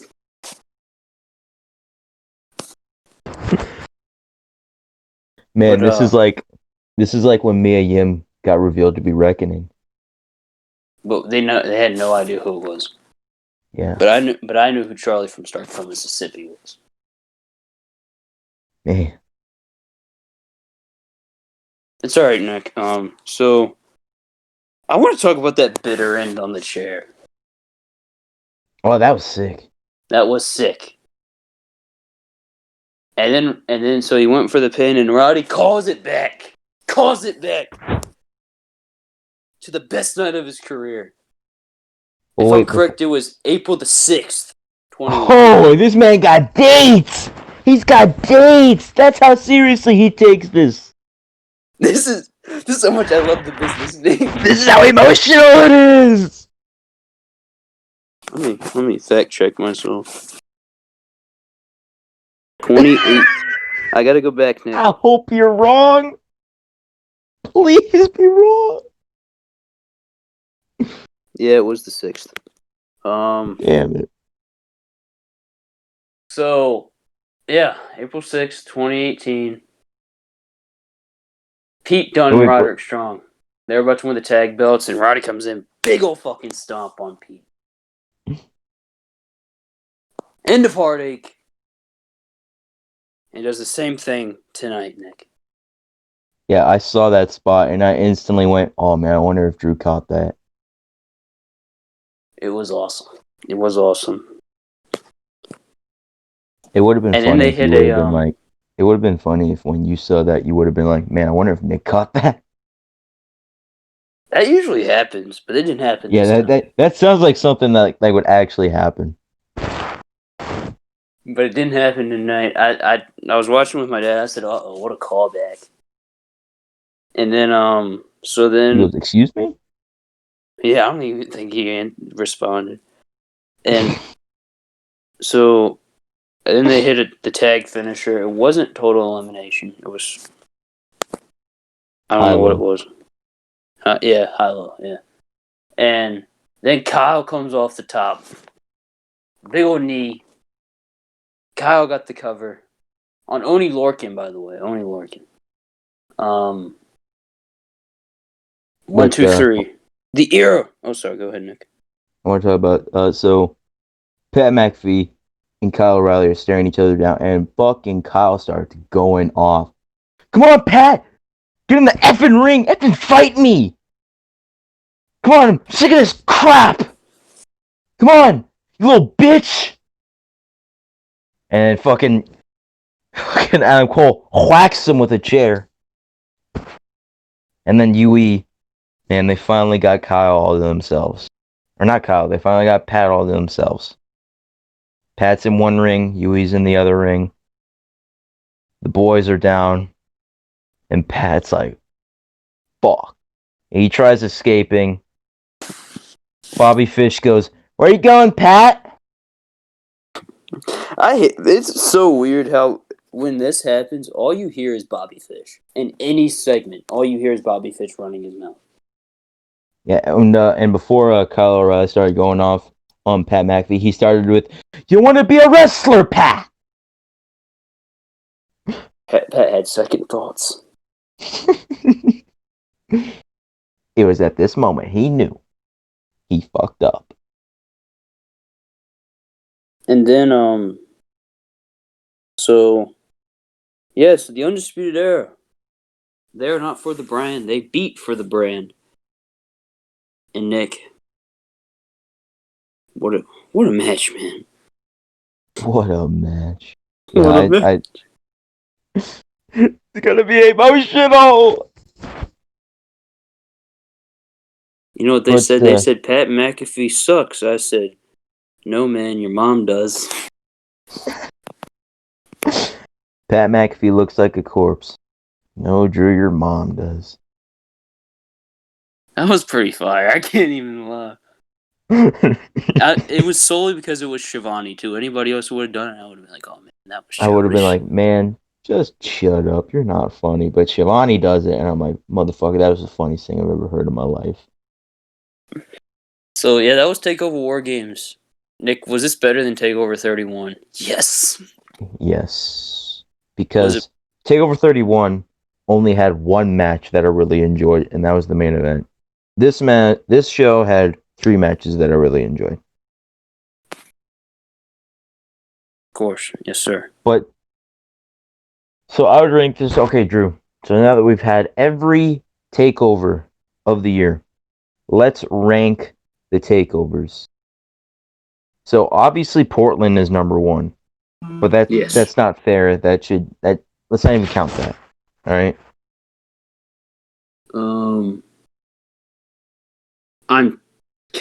I'm still thinking number 1 is either 30. Well, do you agree that Portland was the best takeover of the Yes. year? Yes.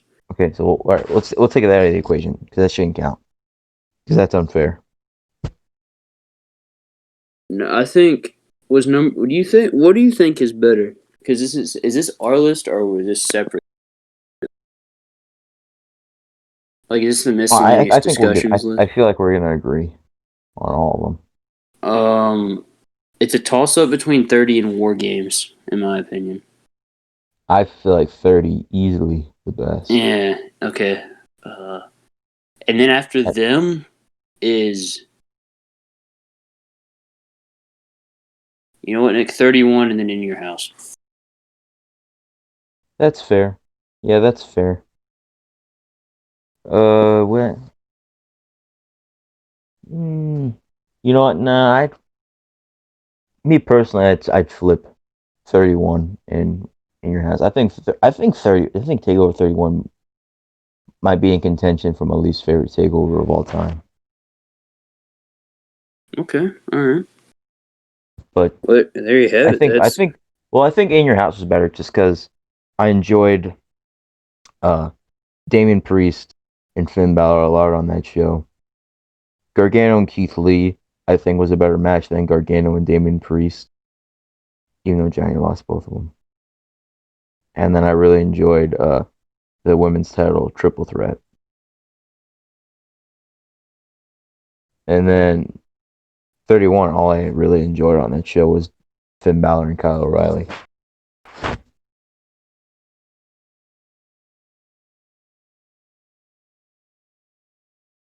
What Drew, what was your favorite takeover match of the year?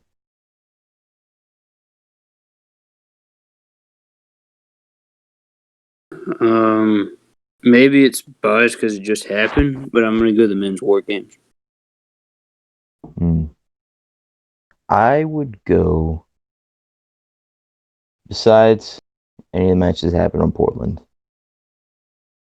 I'd maybe have to go either Pat McAfee and Adam Cole or the North American title ladder match.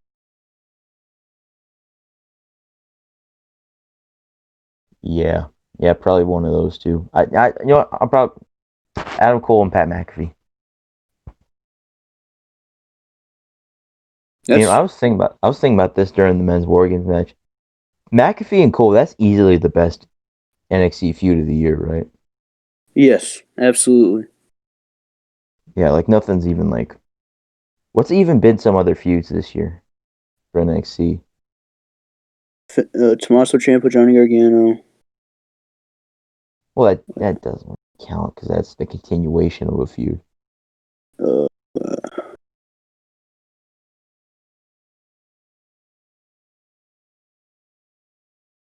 You know, we'll get in more into that. So, for the final podcast of the year, we're gonna do, you know, favorite so and so everything of the year, favorite, figures, matches, feuds, all that yeah, jazz. yeah. So we'll get into more of that uh, at that pod. When is that, by the way? You need to just look up the calendar real quick. So that's gonna be. Oh, that's right. So the 26th, my birthday, is a Saturday, so we're gonna record the pod on my birthday that day. Drew, what are you getting me for my birthday? I'm your best friend.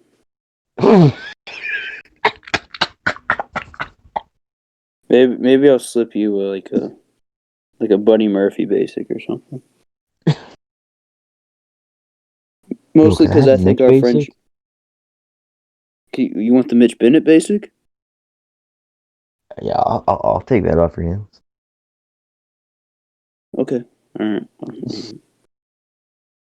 But I thought our friendship was enough. I could just get you a basic and call it a day.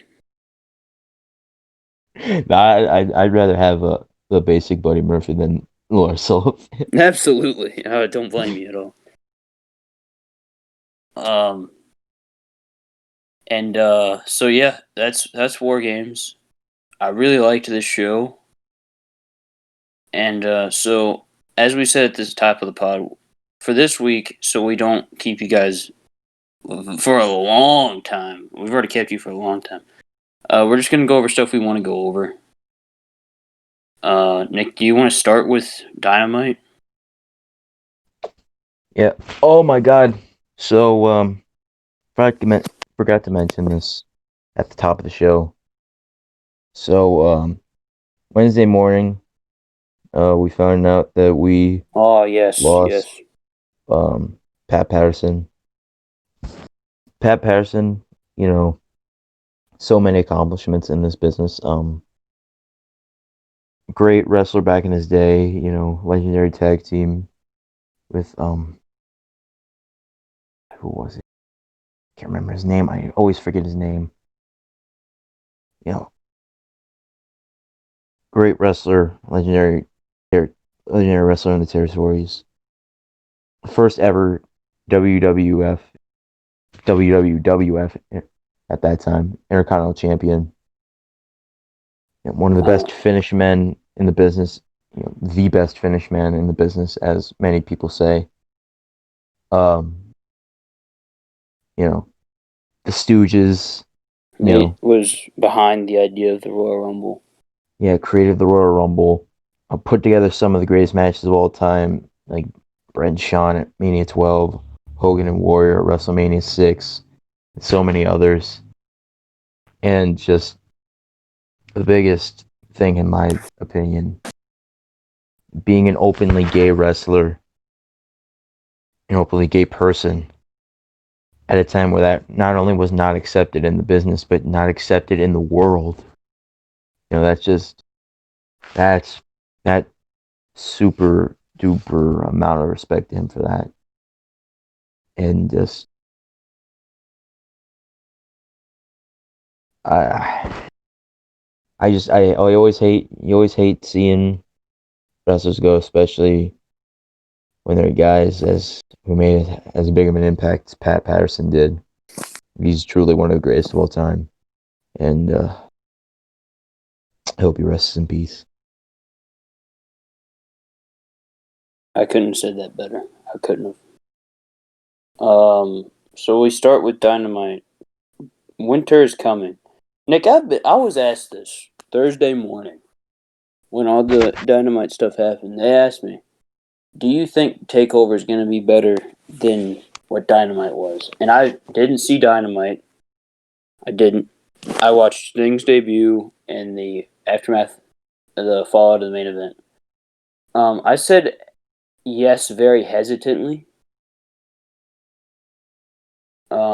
So I was going to ask you after War Games, what did you think? Because you watched Dynamite. Um, yeah, I think it was a better overall show.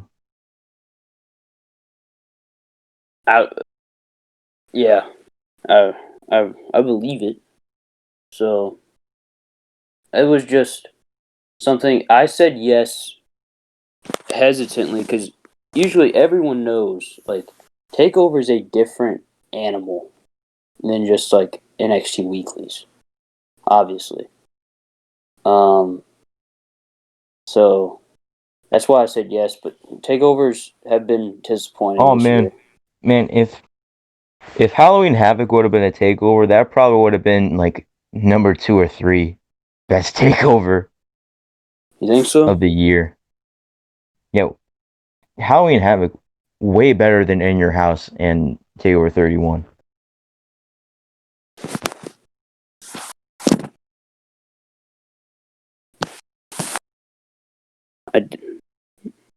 Yeah, yeah, yeah. You're right. I agree with you. And then, so did you want to? Did you want to? Was there anything you wanted to go over before we get into the two big things to take away from Winter is Coming? Well, no. So, so we saw the debut of Sting, obviously in AEW. Just What a amazing moment. debut! What a debut! Great moment. I loved it. I like a lot like other people have I been saying. I don't know what he's gonna do in AEW. Excuse me, but the moment itself was really great, and it's. yeah, I've seen so many people say this. Sting in the art of not knowing how to make a bad debut. yeah, It's it, it's Sting's a draw, man. yeah. That's an understatement. Yeah.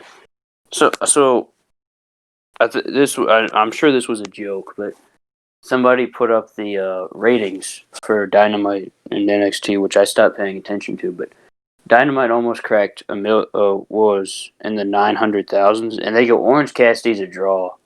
And I was like, man, I don't even joke about that. You know, good and damn well that's because of Sting. Like it's like, dude, it's Sting. You know what I mean? And then And like I I think loved was I that loved snow or Tony rain? Schiavone.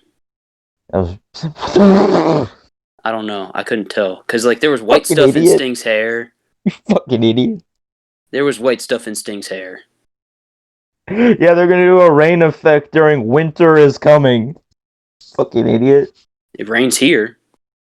Rains in Hmm. Florida. It probably rains in Ohio more than anything because it's a shithole. Yeah, Motherfucker, Nate. we just got snow the other day. It's probably gonna rain soon. But yeah, it rains over here. Probably it has to rain in Florida. And you know, But probably yeah, I rain. just loved Tony Schiavone. He got to say his infamous call, "It's Sting!" That was awesome. JR, you ever heard JR be excited about something on AEW? Because I know you haven't. No. JR went, "Is it? It can't be. Oh Oh man, my God, it's Sting! he put a Michael Cole. For the love of mankind!" Is it? Could it be? It is. He's here. It's Sting. Oh my god. Some bitch, it's Sting! Holy fuck. Oh my God! Yeah, I love JR. I I don't do. I Yeah. don't like it when people give him shit. I love JR. But yeah, But what a moment. Sting is amazing. yeah. And And yeah. then after that, so first I thought I watched AEW Dynamite this week just because I really did not care about NXT at all. And I'm glad I watched Dynamite to see Sting and what happened after the main event. I regret watching that main event match because I thought it was the shits. I thought it was average at best. Like, oh God, I don't want to get into it. But yeah, so Don Callis helped John Moxley uh, lose to Kenny Omega. I don't know where I was going there. I almost messed up. Tried saving that. Didn't work out too well. But yeah, Don Callis helped Kenny Omega beat John Moxley. And yeah, said that we will be seeing Kenny Omega on Impact this week. We've now learned that this is indeed a one-off appearance. They do not have a deal together. They do not have a partnership together. They're not cross-promoting together. This is a one-off appearance right now for Kenny Omega. And apparently this is also going to lead to a tag match between the Young Bucks and the Good Brothers, and I saw that and I go, I'm not surprised. I'm not surprised. But yeah, I'm Nick, excited. is it bad that when I saw that, I was like, I don't see this being a crossover at all. But like, I looked at it more from a business perspective because like, to me, who watches TNA, I don't think Impact needs AEW, but I think they do because of Oh no, no, viewership. no, no! Yes, they do. Yes, they do. In terms of like, They can survive without them, but yeah, that's what I that mean. would be a huge It's like fucking boost for them. yeah, like why would you not take that? Is what I mean. Like, and then the Impact roster is like I saw like somebody made a big deal. Like the guys in Impact are happy about this. Why wouldn't you be? People are talking about your company now for Yeah, the and first dude, time in 6 and months. a lot more people are going to be watching Impact this week, and they got a stacked show. Yeah, Like we have fucking. Huh. Let me look up the card for Impact Wrestling this week because they legit have a damn good show. Like, and that's smart. Actually, I don't know. I don't know if they planned that or not. You know, people. I saw someone say, "Oh, I can't wait to see Kenny Omega in the Impact Zone." It's like it's not going to be in the Impact Zone. All their shit has already been taped like weeks ago.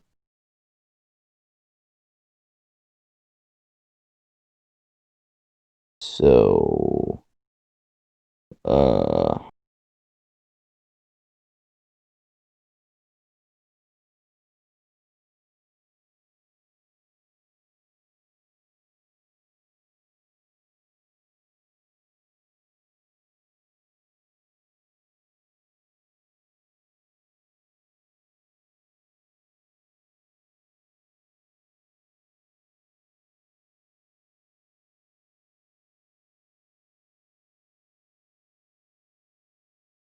fuck.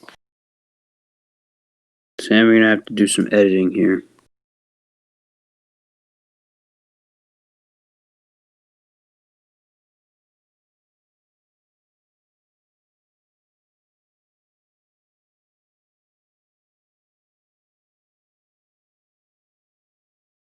Okay, so you were looking at the Impact card. Oh fuck. did I say any of the matches? No. What was the last word I said? Let me go look at the card. That was the last thing you said. Then I was just looking at what Sam said in the server. Alright, so looking at the card right now, you have Brian Myers versus TJP, Kimberly and Deanna Purrazzo versus Tyler Valkyrie and Rosemary, Josh Alexander versus Chris Sabin, and Cody Deaner and Eric Young. And then That's in gonna your be main match of the event, night. you have Chris Bay and Moose versus Rich Swann and Willie Mack. That is a stacked show. And then you're gonna have so many more people watching. And yeah, obviously this isn't gonna be everybody, but I guarantee that there's gonna be a lot of those people that watch that they're gonna go, damn, this is really good. I'm gonna start watching this. You know? There's also Like going to be say a lot of people who are going to bitch about Josh Matthews on commentary, which we've all made clear we don't like. We'll get the favor him, brother. like okay, how many more viewers do you think Impact's gonna get this week? Probably a couple 100,000, maybe. Yeah. So let's say you think Usually 500,000 you think 500,000 is too much? yes, maybe like at the lowest 350. Okay, so 350. Let's say like half of that actually keeps on watching. That's that's over 100,000 people now watching Impact Wrestling.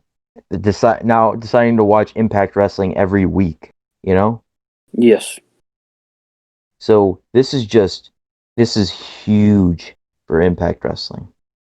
This does more for Impact than AEW, obviously. Way more, obviously. And I really hope that a lot of people start watching Impact every week because we've been saying, like, I don't know, I've never heard you necessarily agree with this opinion. I've never heard you disagree with it, but you never said, "Oh, I agree." So I don't know how you feel about this, but in my opinion, Impact Wrestling is the best weekly wrestling show in the world right now. Weekly? Yes. And I think and that they they have have one of the best everything. rosters in the world. Yeah. They have everything a wrestling fan could want. They have comedy, they have like just straight up in-ring wrestling, they have segments you know segments that build the characters and the storylines, they have promos, and they have great tag division, the best women's division in the world, at least in North America, because I'm not familiar with Japanese women's promotions. You have the X division, and the world title scene is great right now. So I just really hope that Impact gets, because Impact's been getting a lot more recognition this year. Ever since Slammiversary when they started creating a buzz, and it's just been growing and growing and growing, and now it's going to grow a lot more than ever. And I'm very excited about that, and I'm very happy about that. Yeah. I am too. But yeah, that's all I personally care about on AEW. Drew did not watch Dynamite or NXT this week. I was gonna watch, and I got really busy Thursday, and then I just didn't watch. So Yeah. So on Raw, we saw AJ Styles become the number one contender. Me and Drew obviously were very happy about that. Uncle freaking Allen. But And Raw led to Raw ending with AJ was acting like he was gonna fight Drew McIntyre. Then Osmos carries him off, and AJ's going, "He just saved your freaking life. He just saved your freaking life right now. I'll kill you right now." He said, "You got a giant angel watching you right now." You're the luckiest man alive. I think during. I think I said this during the Rob Mutter interview. That or it was off air. I said that the Riddle segment was a lot more planned than it was the week before. Because it was like, I think your ideas are ridiculous. Oh. I think you're ridiculous. Oh. And then he I'm shoved glad Riddle. you lost. Shoved Riddle, and then Lashley locked in the Hurt Lock. So we're going to get Riddle sometime. Hopefully at TLC. Yeah. Oh, in fact, Riddle was. That segment with AJ was funny. Plus, you're really cute. He got shoot mad. Yeah, AJ got shoot mad. Fucking shoves him. Is that cute to you? What did I do, bro? I got time for this, Riddle. Come on, almost. Catch you later, bro. And we found out that Riddle's turtle's name is Hoppy. My turtle's name is Hoppy, bro. Oh man, we haven't talked about this enough. So, AJ Styles, I didn't know that motherfucker loves peach pie. Oh, he's from Georgia. So yeah, Miz and Morrison wanted to get AJ in on helping Miz win the WWE Championship. He And said, AJ, I'll help you. yeah, AJ agreed because Miz would be a lot easier to beat than Drew McIntyre. Which is true. Yeah. So Miz and Morrison, they had a peach pie and they offered it to AJ, kind of as a joke, But so they didn't actually give it to him, and they go to walk off, and AJ goes, "Hey, Morrison, leave the peach pie." And then they give it to him, and AJ's just fucking standing there staring at it. He goes, that is some good peach pie. It almost. He just go. He goes, that's He's not just peach staring pie. there looking at it. That's Peach cupcake. pie. I love peach pie. Almost, I kid you not, almost said that's cupcake, and I didn't get it, and then I was like, oh. Yeah, true. I forgot about that. That was so weird. I didn't fucking understand that at all. No, and then they posted it on Instagram, and then it took me a little bit, and I went, oh, it's because he's so big. Oh! Yeah, I didn't get it either.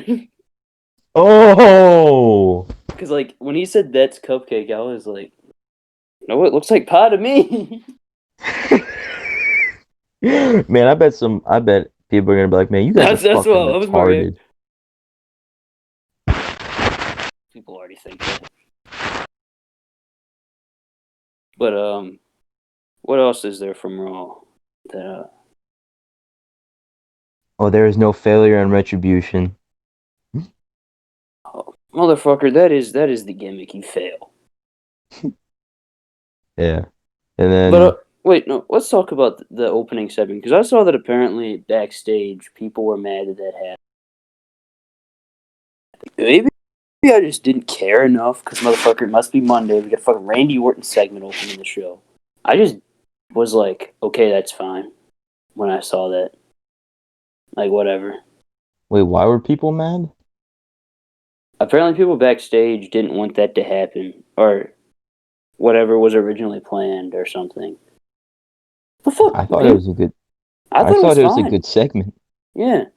I really enjoyed that segment. I thought it Yeah. was smart. I thought it made Mhm. sense.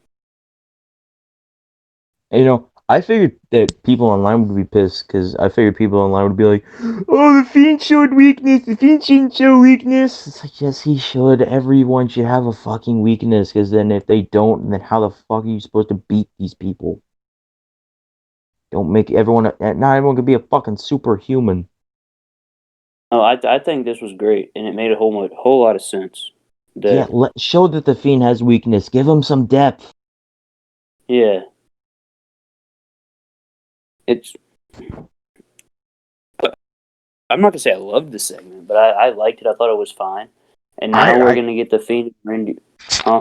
I would maybe go so far as to use the word love. I really, really enjoyed this segment. I But then we really saw. enjoyed Oh, go ahead, Orton Nick. Go and ahead. Bliss is back and forth. It was really good.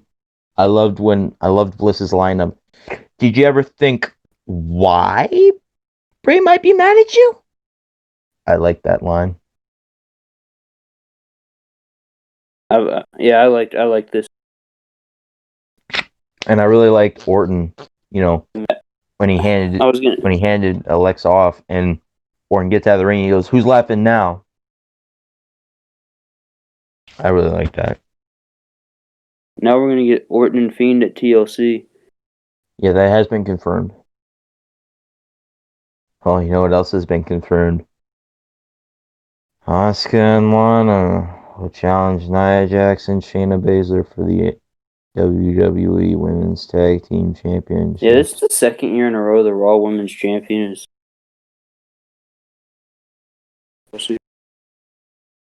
Because last year it was Becky and Charlotte against the Kabuki Warriors. That main evented TLC last year. Yeah, man, like the fucking WWE Women's Tag Team Championships are easily like the titles they care about the least, and that's main event. Those titles have main evented a pay-per-view. And I guess I know why they main evented, but like, what else was on that show? Bray and The Miz, which was a non-title. Just fuck you, Miz. Fuck you, Miz, you fucking jobber bitch. But you're gonna lose to this fucking Mr. Rogers guy. You're done. Dunzo. Murphy and Aleister Black. Wait, no, he was Aleister Black. Yeah. And then the only match I fully watched was New Day and Revival ladder match, which underrated match, by the way. No one ever talks about that match. It was great. Oh, did Roman and Corbin have a match? Roman and Corbin had a match on this show.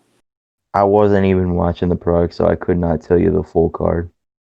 I don't care. I don't care. about that show. I was just kind of shocked that the tag I match don't know made it. why. I'm not I don't shocked know. actually because Becky was one of the most over acts in the company. That makes a lot of sense. I don't know why, but I tuned in for like the ending of the show. I have no idea why. I watched I watched Murphy and Black and Wyatt and Miz. That's all I remember from the show. I watched Revival and New Day because Revival, my favorite tag team ever, and that Of match is course. great. And I tried watching Buddy Murphy and Aleister Black because everyone was saying that was a really good match, but just the commentary was so fucking insufferable that I could not watch it. That's when it was Jerry Lawler, Vic Joseph, and Samoa Joe, and Vic Joseph and Samoa Joe were just doing their own thing. And Jerry Lawler's just trying to butt in, and it's awful. Jerry Lawler should never commentate ever again. I can't believe that they brought him back. Let's talk about how bad Raw's commentary team was when they redid the whole thing. It was Dio Madden, Vic Joseph, and Jerry Lawler. Like, motherfucker, did you really fucking pick Vic Joseph over Tom Phillips? And did you really pick Jerry the King Lawler and Dio Madden over Byron Saxton? Look, and I'm a Byron Saxton fan, which is why I say that. I like Byron Saxton. Which is like blasphemous. Commentating Raw. I think he's fine. I think he's, according to Corey Graves, he's a weird ass dude. But he's a good commentator. I'm really happy with Raw's commentary team right now. You know, Byron, Phillips, Joe as the heel commentator, Byron as the guy who sticks up for all the baby faces, and then Phillips, as the play-by-play guy, the guy who calls it straight down the middle. Yeah. And then, so after Raw, oh yeah, Jeff Hardy, Elias got electrocuted. That was weird. I remember that. So yeah, hopefully this feud's over. And Drew, they had a real shocking spot in there.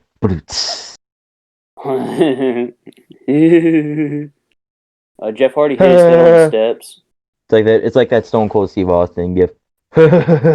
Straight face.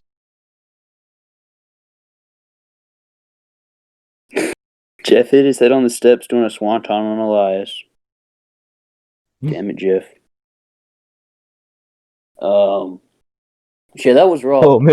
Oh man, wait a second. When they announced the lineup for Raw Talk and they said Ricochet was gonna be on there, I literally went out loud, Ricochet can talk? Oh, he lost to Slapjack on Raw. Fucking Slapjack is such a jobber that fucking Charlie Caruso goes, so Ricochet, so you beat Slapjack tonight? And Ricochet goes, no, I lost to Slapjack tonight. Ooh, you're really rubbing it in there. I saw what the Wrestling Observer video was, and it was a picture of Ricochet, and it goes, "Don't ever get caught up in WWE." I was like, damn. Somebody's got to take one for the team, I guess. But damn. I'm not. And so, Nick, what'd you think of Raw? All in all, It was all right. Yeah, it was. It's what I expected. I knew it wasn't going to be as good as the week before. But yeah, I want to get into Impact Wrestling. What do you want, dumbass? All right, here we go. Whoa. We own the night. Whoa. Oh, we own the night. We own the night. We own the night. Right. That's right. Oh. Are you ready? Because here we go. So, Eric Young and Joe Doring were on this show. They were pretty funny this week. So, I want to go into this first. So, it's Johnny Swinger, Cody Deaner. Here comes motherfucker. You seriously aren't going to go into fucking Sami Callihan and Ken Shamrock first. Oh, yeah, that's right. So, Coming into work. A little late though. It's Yeah. dark. I don't know what's going on there. Really Yeah, unprofessional. Shamrock and Callahan, they're walking into the building. And you don't see who they're talking to, but you see Sammy Callahan go, "What do you want, dumbass?" And then you see it's Scott D'Amore with a bunch of security guards. Hi. And then Scott D'Amore goes, "Oh, disrespecting an official, how surprising." And then Scott D'Amore says to Callahan and Shamrock that Shamrock is suspended for 30 days, putting his hands on an official. And Shamrock goes, "What?"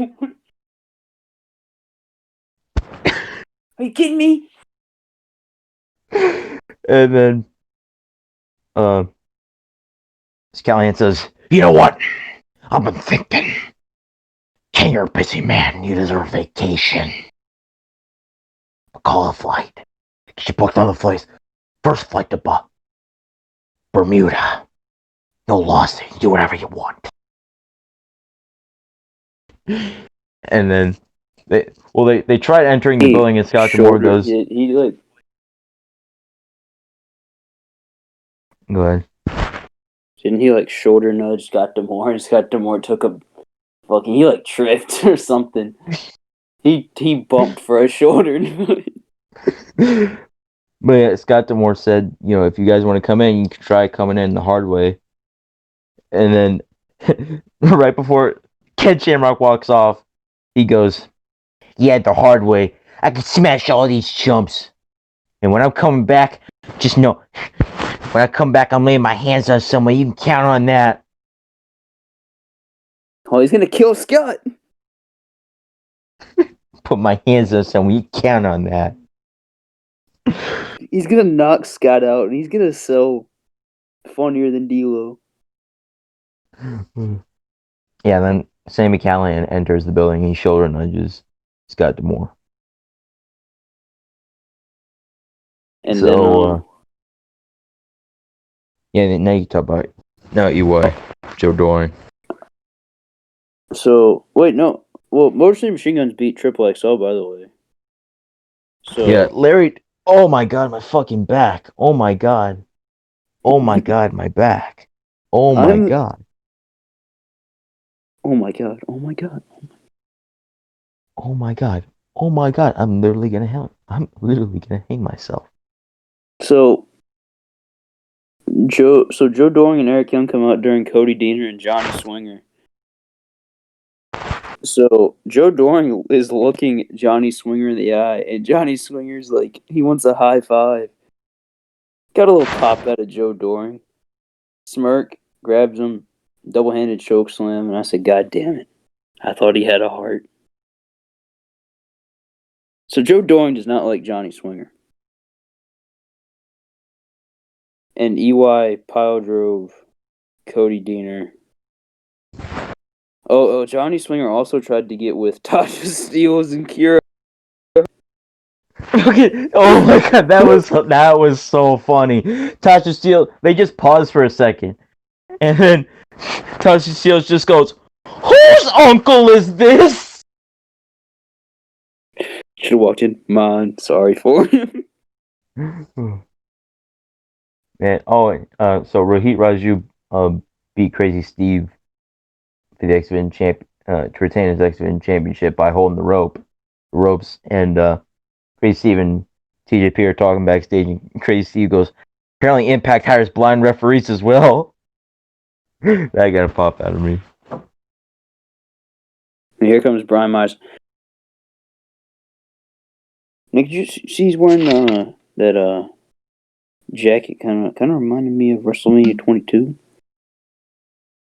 Big old edge mark. Big old Brian edge mark, A big Brian edge mark? Yeah, that's what he's trying to be. Oh yeah, he copied his 05 logo. Yeah. He started singing Metalingus in a promo against Tommy Dreamer. That was a little too far. Oh my fucking God, he did. I forgot about that. That was so bad. I remember, I'm pretty sure for my notes for the podcast that week, I put Brian Myers is going a little too far with the Mark gimmick. way too far. Just they set that up. And you know what Josh Matthews said? He said things are heating up in the X division. And I said, "Oh man, Brian Myers, X division." Yeah, Impact this week was very uneventful, I think. Yeah, so for anybody wondering about the women's tag, Jordan Grace and Jazz beat Renee Michelle and Killer Kelly. I'm not that, Nick. You know the reasons. All right? Yeah. She owes me 10%. Anyways. Now, there was another match on the... Oh, no, maybe there wasn't. Was there only one women's tag match? Yes. Okay. Yeah, that's it. I don't remember anything. Oh, Chris Bay lost to Willie Mack. The ultimate loser, Willie Mack. Oh yeah, and then it was confirmed for Final Resolution. We're getting Chris Bay versus Rich Swann for the Impact World Championship, and then we're getting Ethan Page versus Carl Anderson. If Ethan Page wins, then the North will get a tag team title shot. Man, the Good Brothers are such. How fed up did Josh Alexander look with Ethan Page this week? Pretty fed up, but dude, the Good Brothers are such shoot like kayfabe. If that makes any sense, you know what I'm talking about? Like, you know what I mean? They're such fucking assholes. Yeah. Like, they are such fucking asshole heels, but they're still being booked as baby faces. Like, give the motherfuckers their rightfully deserved rematch. Like, you motherfuckers get a tag title match by doing nothing. And the North, who are owed their contractually obligated rematch, you refuse to give it to them. I don't. A rematch is not a thing anymore because did Chris Bay get his X Division title rematch? Well, he technically. Yeah. Okay. I think so. Pretty sure. I think the North, the Motor City Machine Guns gave the North a rematch. Listen here at the Machine Gun when we were the tag team champions. You know, we were like, we'd love to wrestle the North again because they're just tremendous. They're just a tremendous tag team. You know, and we just wanted to prove that we're better. Your Chris Sabin might be my favorite impression of you. I don't know why, but I just find it so perfect. And I haven't seen James Storm here recently. What's going on with that? I bought him a beer, and then he hauls ass. And then he left. He told me he was going to be around, and he's not here anymore. I texted him. I said, "Come on, James, I bought you a beer. What the hell?" He said, "I'm out of here." You know what he said? He said, "You know what, Chris? Sorry about your damn luck." Well, then he also said, "Boy, I'm gonna beat the fuck out of you." Bomb the fuck out of you. Then he started saying that I OD'd on Viagra, but my sister took it a little hard for a little while. I don't even have a sister. But so no, you didn't watch NXT, so we're gonna skip NXT. Well, no. So the only thing we're talking about NXT, Undisputed had a great segment, and Pat McAfee cut a great promo. Oh yes, that's right. Also, another thing from Dynamite, I want to see Arn Anderson versus Taz. Book it, Tony Khan. And I'm only half joking.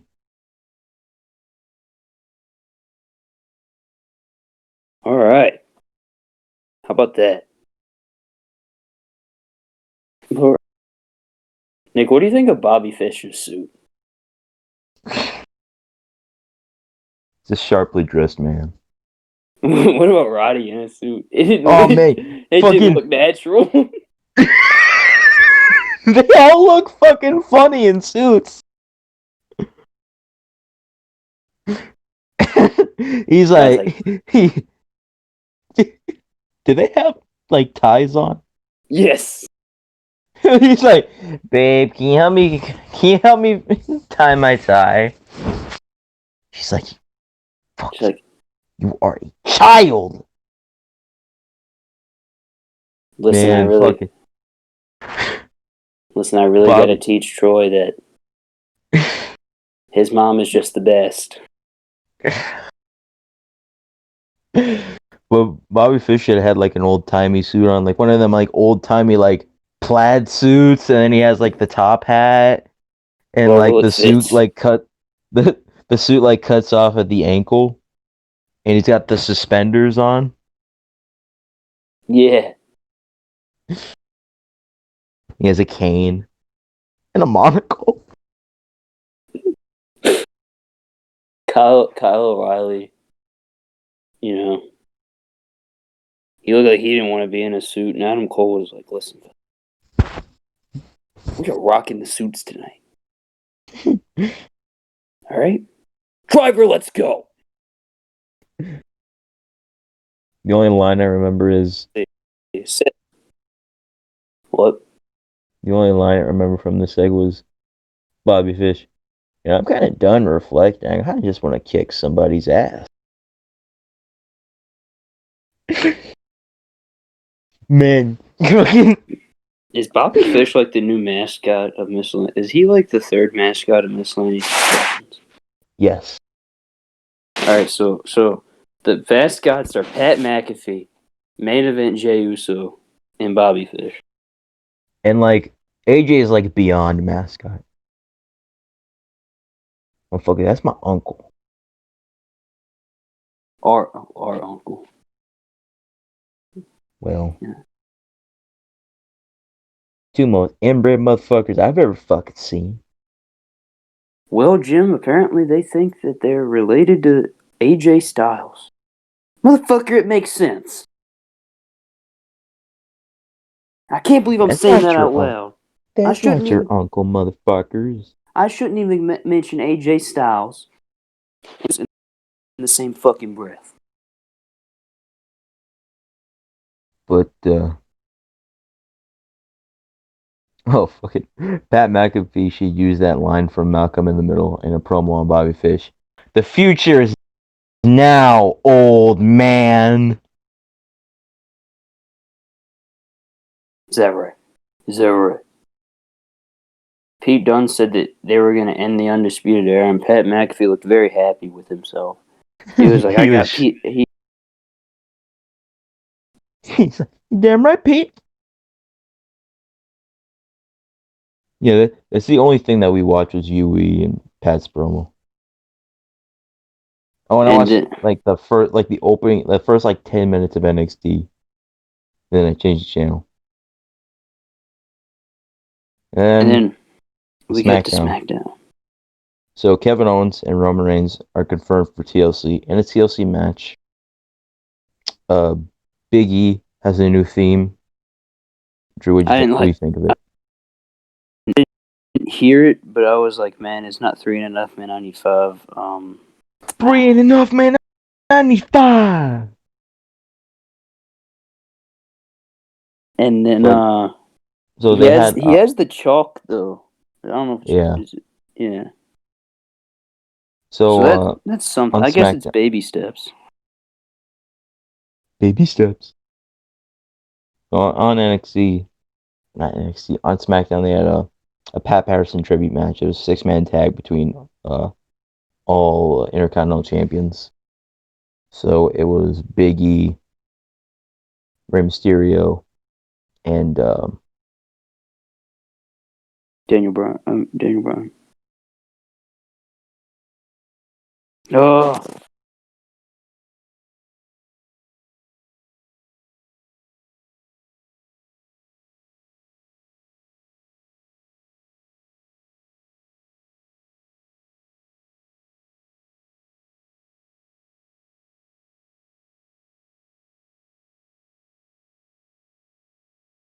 You cut out when you said Biggie and Rey Mysterio.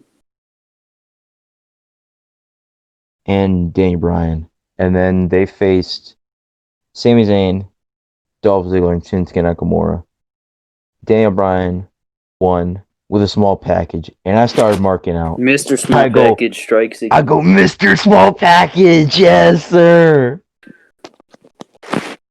And then, so after the match, the faces they beat down the heels, just because why not? And Corey Graves on commentary goes, "Oh no, this couldn't have gone worse." I knew that Dolph tried to outsmart Nakamura and Sammy, which he kind of did for like 5 seconds. And then he turns around, and all three of them are still there, and he's like, he gets on his knees. Man, I want to talk about the weirdest thing from SmackDown. The fuck was Kalisto? Yeah. What the fuck was Kalisto doing? He was like, "Hey man, he's like, listen, I'm sorry." Kevin Owens was like, "Oh, it's good. I'm doing an interview." And then Kevin Owens goes, "Hey, nice fedora." No, and Kalisto goes, "Fedora." Yeah, he goes, fedora. And Kevin goes, "Your hat." He goes, "Oh, thank you," and walks back. Oh my god. Is it bad to have a bad feeling that wasn't scripted? I hope it was not. If it was, the fuck was that? Weird ass fucking script thing. I mean, here comes Otis, blue collar working man. Yeah, blue collar working man. And I'm like, motherfucker. If we're gonna get fucking blue collar working man Otis versus Jey Uso, fucking TLC. No, I still think we're gonna get Bryan and Jay. Oh, yeah. It's either gonna be that or just Bryan and Sammy, but I don't know. I'll take them all on, Oos. Give me them all. Roman just hits him with what did I do? I keep having to repeat myself. So the main event. Listen. The main event was Roman Reigns and main event Jey Uso versus Otis, Blue Killer Working Man, and Kevin Owens. And so, hey, wait. So I want to read off my notes for this match. Roman gets disqualified when he hits Otis with the steel steps. That's a fucking disqualification. No disqualification, though. Roman gets disqualified again when he interferes in the match, and the referee literally calls for the bell. He literally fucking called for the bell, but the bell didn't ring, because that wasn't the finish. Then he gets involved again, and then that's the finish, and actually gets disqualified. I saw Otis what did they do to Otis? He got knocked out. He hit Otis with the fucking steel steps. That's a disqualification. I thought you meant into him, and that's why it wasn't a disqualification. No, he picked up the steel steps and hit him with the steel steps. That's everyone. Everyone knows that's a disqualification. Yeah, that killed Otis. Yeah, he's like crushed him with it, like he was gonna, like he did what he was teasing he was gonna do to Jay at Hell in a Cell. Oh, so he killed him. But instead of like in the head, he did like to the torso. Did to the big old belly. What if he would have hit him like in the stomach and it just the steps like bounce back? Otis' hand tickles.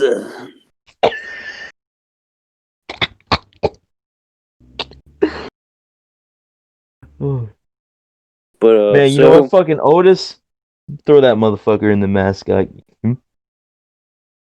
But just for the theme song.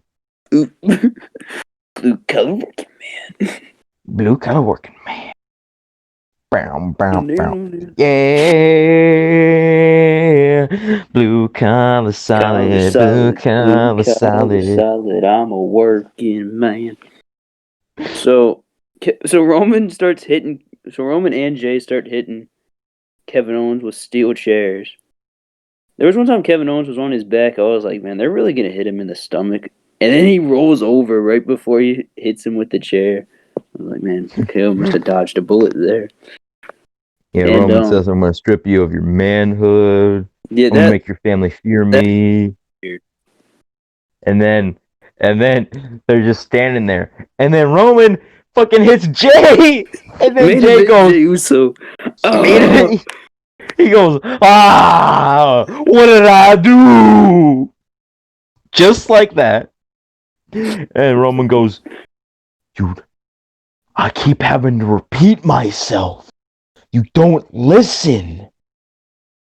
And then fucking beats the piss out of Jey Uso and knocks him out. Stop it, Oos. Oos.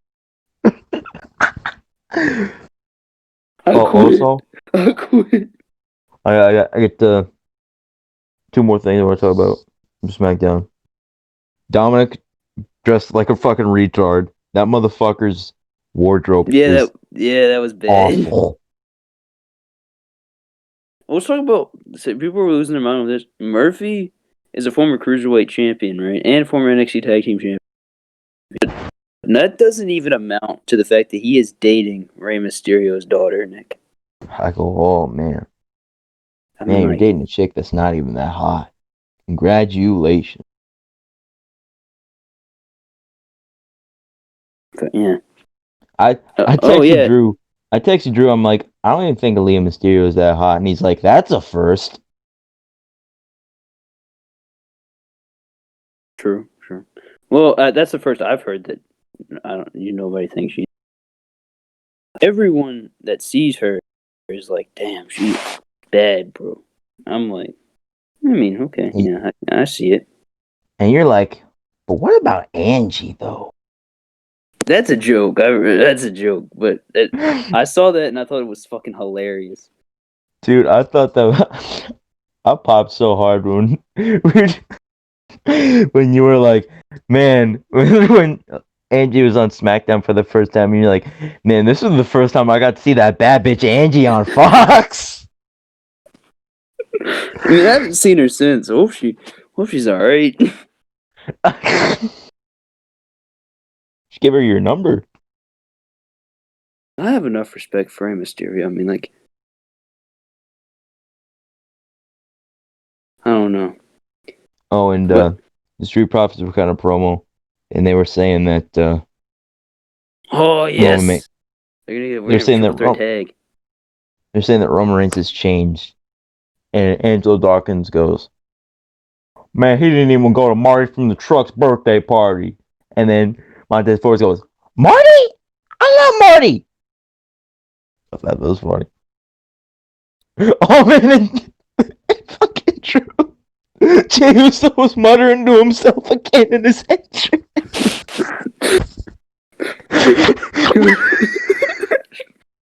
When he thought it was a handicap match, he started muttering to himself. Fucking bullshit, huh? Fucking so fucking disrespected. Working so hard, Oos.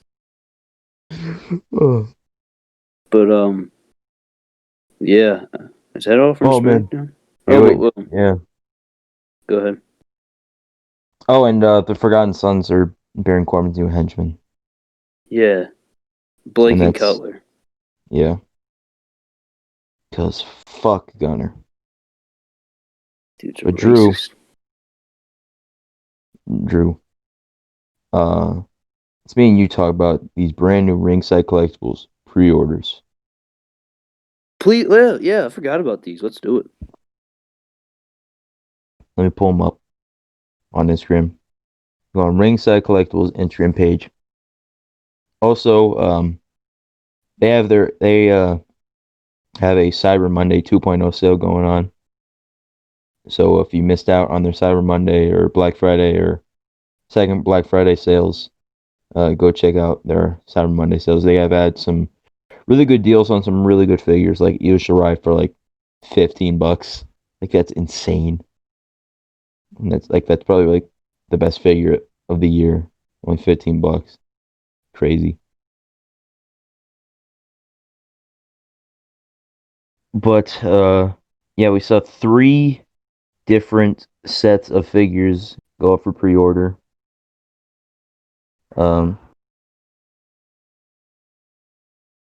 Big Show and Ric Flair.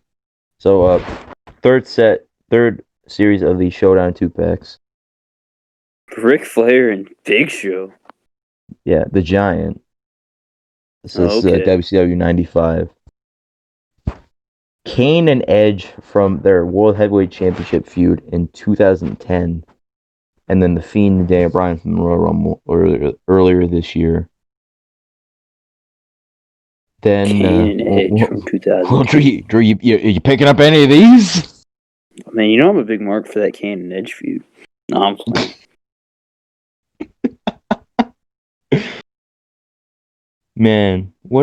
Man, save this for an Elite 3-pack with them and Paul Bearer all tied up in a wheelchair. I'd buy it. 'Cause at least it's like a bald Kane, you know, and that's. Hey, wait, you think we're gonna get a new head for that Flair? Do I think we're gonna get a new? I don't know. Maybe. Because that's different hair from any other Flair head we've gotten. They might. I would not be surprised at all if they just reuse it. Flair head that they already have, even though the hair is not accurate. I don't know. I'm Then we probably. saw Basic Series 117. Fucking Undertaker, the Big Dog Roman Reigns, Tucker, Otis, Blue collar working and man. Blue Collar Working, and Tony Storm. I'm probably I'm going to pick up Tony Storm. I might pre-order her when I get some money. Drew, you getting any of these? Getting the Blue Collar Working Man? Nah. Oh fuck! You know I legit might get his Elite if it's still on ringside. If it, yeah, I might. Too. Because Otis is still up on ringside. Last time I checked, Tucker is not. Because man, all those big Tucker fans. I mean, dude, he's on main event. People are just waiting on him to get his notice. Yeah, You know. but yeah, definitely getting this Tony Storm. I'm very intrigued to see what that Otis basic is gonna look like. Oh man, what if it's just a fucking Brodus Clay basic? Oh. Would Oh. shock me. Would that shock you? Because it wouldn't shock No, me. Nick, we're gonna get this in Trumps like next year though as an elite. Yeah, What if man. it's? But yeah, I'm not gonna get any of these. Yeah, I'm getting Tony Storm just because she doesn't have an elite announced as of right now. And then Elite 84, Jeff Hardy, who was the Chase. Roman Reigns, who in the picture here It's an is updated modern, updated, current Roman head Reigns. of the table. Drew, do you think there's a chance? Because they would just be, okay, let's just re-release another figure, but just not give it the jacket. Or the vest, I mean. Yeah, I think there's a chance. I really hope it is. If it is, I'm going to get it. Buddy Murphy, who we've talked about before, we've discussed before, the Disciple Elite. Angel Garza, Rhea Ripley, and Sheamus. So we've seen the Sheamus at Ringside Fest. We saw the Rhea Ripley at Comic Con. We saw We've the seen Angel Garza. Garza. We seen Garza at Comic Con. We have not seen Hardy or Roman. Drew, be picking up out of this set. Buddy Murphy. Rise of right now, plans can change easy. Garza and Sheamus, solely because I don't have a Sheamus elite. Drew, I really think since you got that EO Elite, I really think that should be the trigger for growing your women's collection. You think so? I really do. I might have to think about it, man. Because I really like that deal. I do. Because there's really no better time to start a women's collection than right now. Because women's figures just been on fire this whole year. Yeah. Hey, you should ask when you get some money. You should get that Elite 72 Becky Lynch. Putting that in, like, wink, wink, nudge, nudge to my mom for Christmas. Then she would have been like, "What do you want a girl for?" And I'm like, "Man, that's a good figure." Dude, that's why I didn't start my women's collection for a long time. Like, I didn't start my women's collection until like 2016 because I was so embarrassed to like ask for a figure of a girl.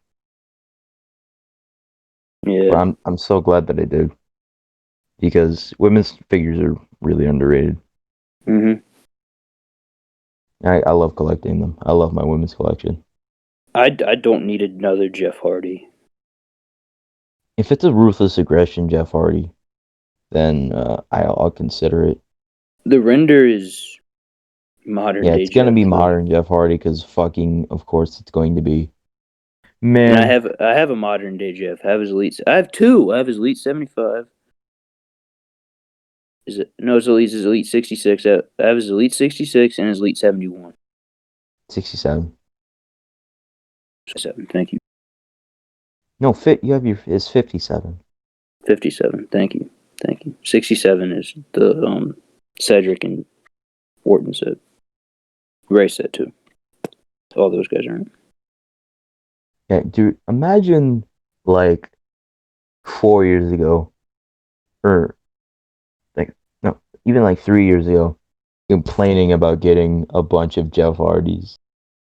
You know, Yeah, I agree. but like even with everybody, no matter who it is, if you give us too many figures of them, we're gonna get tired of them. Like AJ Styles, I'm tired of AJ Styles elites.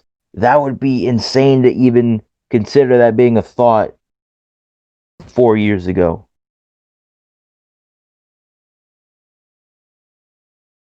I'm sick of Jeff Hardy elites. We have enough as of right now. Yeah. Yeah, definitely not getting that Jeff. If that Roman is an updated Roman, then I will probably get it. Wait, so Murphy, Nick, was that you telling me I should get the Rhea Ripley? yeah. Oh, I'm considering Rhea, but right now those three are my main three that I'm looking at. I'm gonna make a whole list of women's figures that you need if you want to start. If you do think you I have start a up your women's handful of collection. women. I just don't No, but do like you anything need with them. modern. Oh yeah, oh yeah.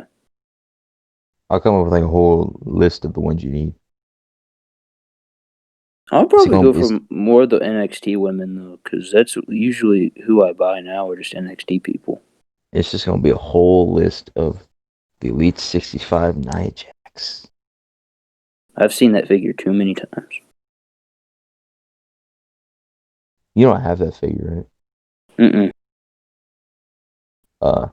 So like I came home, and this was so I was super excited to get home because my Elite 67 Tommaso Ciampa was arriving, and I get it from the mailbox.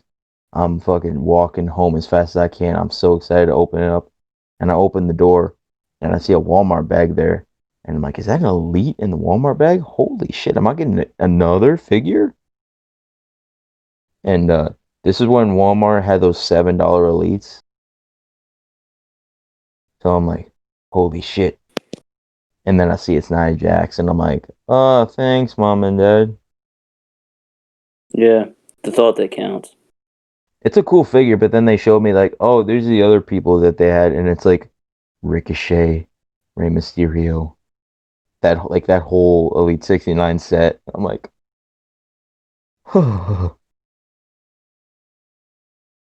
but that Nia is still a cool figure and only $7. And I got everyone from that set that I really wanted. But Murphy, I'm either gonna get this elite or I might just end up getting just the basic because I saw that basic the other day at Walmart and I actually really liked it. I'm definitely getting Garza and probably not gonna get Sheamus. Definitely getting Well, Rhea. there's if you have a Sheamus elite, you shouldn't get this elite. Just I'm giving it because I don't have a Sheamus, and I'd like to get. I might get it because like just to have an updated Sheamus and to have the cool ass necklace. I'm I definitely will consider if they make a bar Sheamus. Not the bar Sheamus, but a bar Sheamus. Like, I am this bar, man. Yeah, Street gear Sheamus. If they make an elite of that, I'll definitely consider that.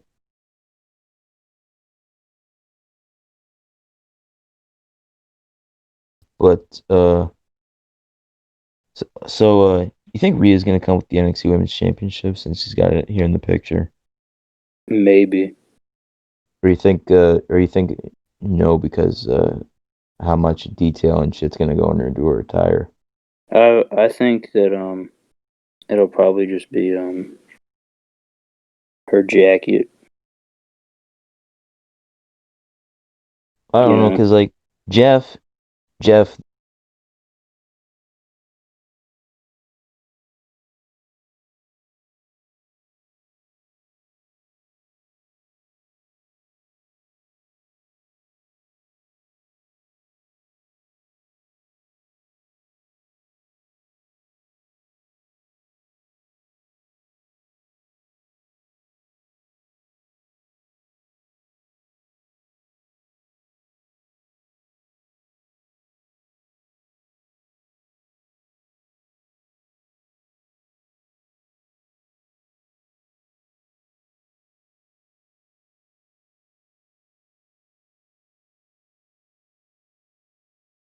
those obviously I just take think it. it Raw Garza, I don't know. I but I could be wrong easily. it probably is, but that's what I'd much rather have is an updated cruiserweight title. Yeah, Is he the most forgettable cruiserweight champion of all time? Modern cruiserweight title. Him and Tony Nese, Oh, that hurts so much. I love. him, Tony Nese. I forget Rich Swann had it. Can you handle this? Can you handle this? Can you handle I this? also forget Kendrick has it.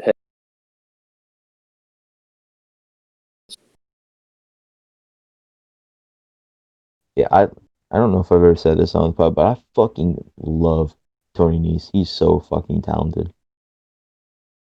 Who else was had a forgettable reign? I remember Gulak's reign. Um, I wasn't watching. That's what I say. Every time someone brings up something from 2019, I'm just like, I wasn't watching. Leo Rush was alright. He didn't hold the belt for very long. Uh, Have we talked about that Leo Rush Angle Garza match here on the pod? no, but if anybody wants to watch it, go watch that because it's a very good match. That legit might have been one of the best matches of the year last year. I should have included that on my best matches of the year post on Wrestling Amino. At least have had it been an honorable mention. That match is fucking great.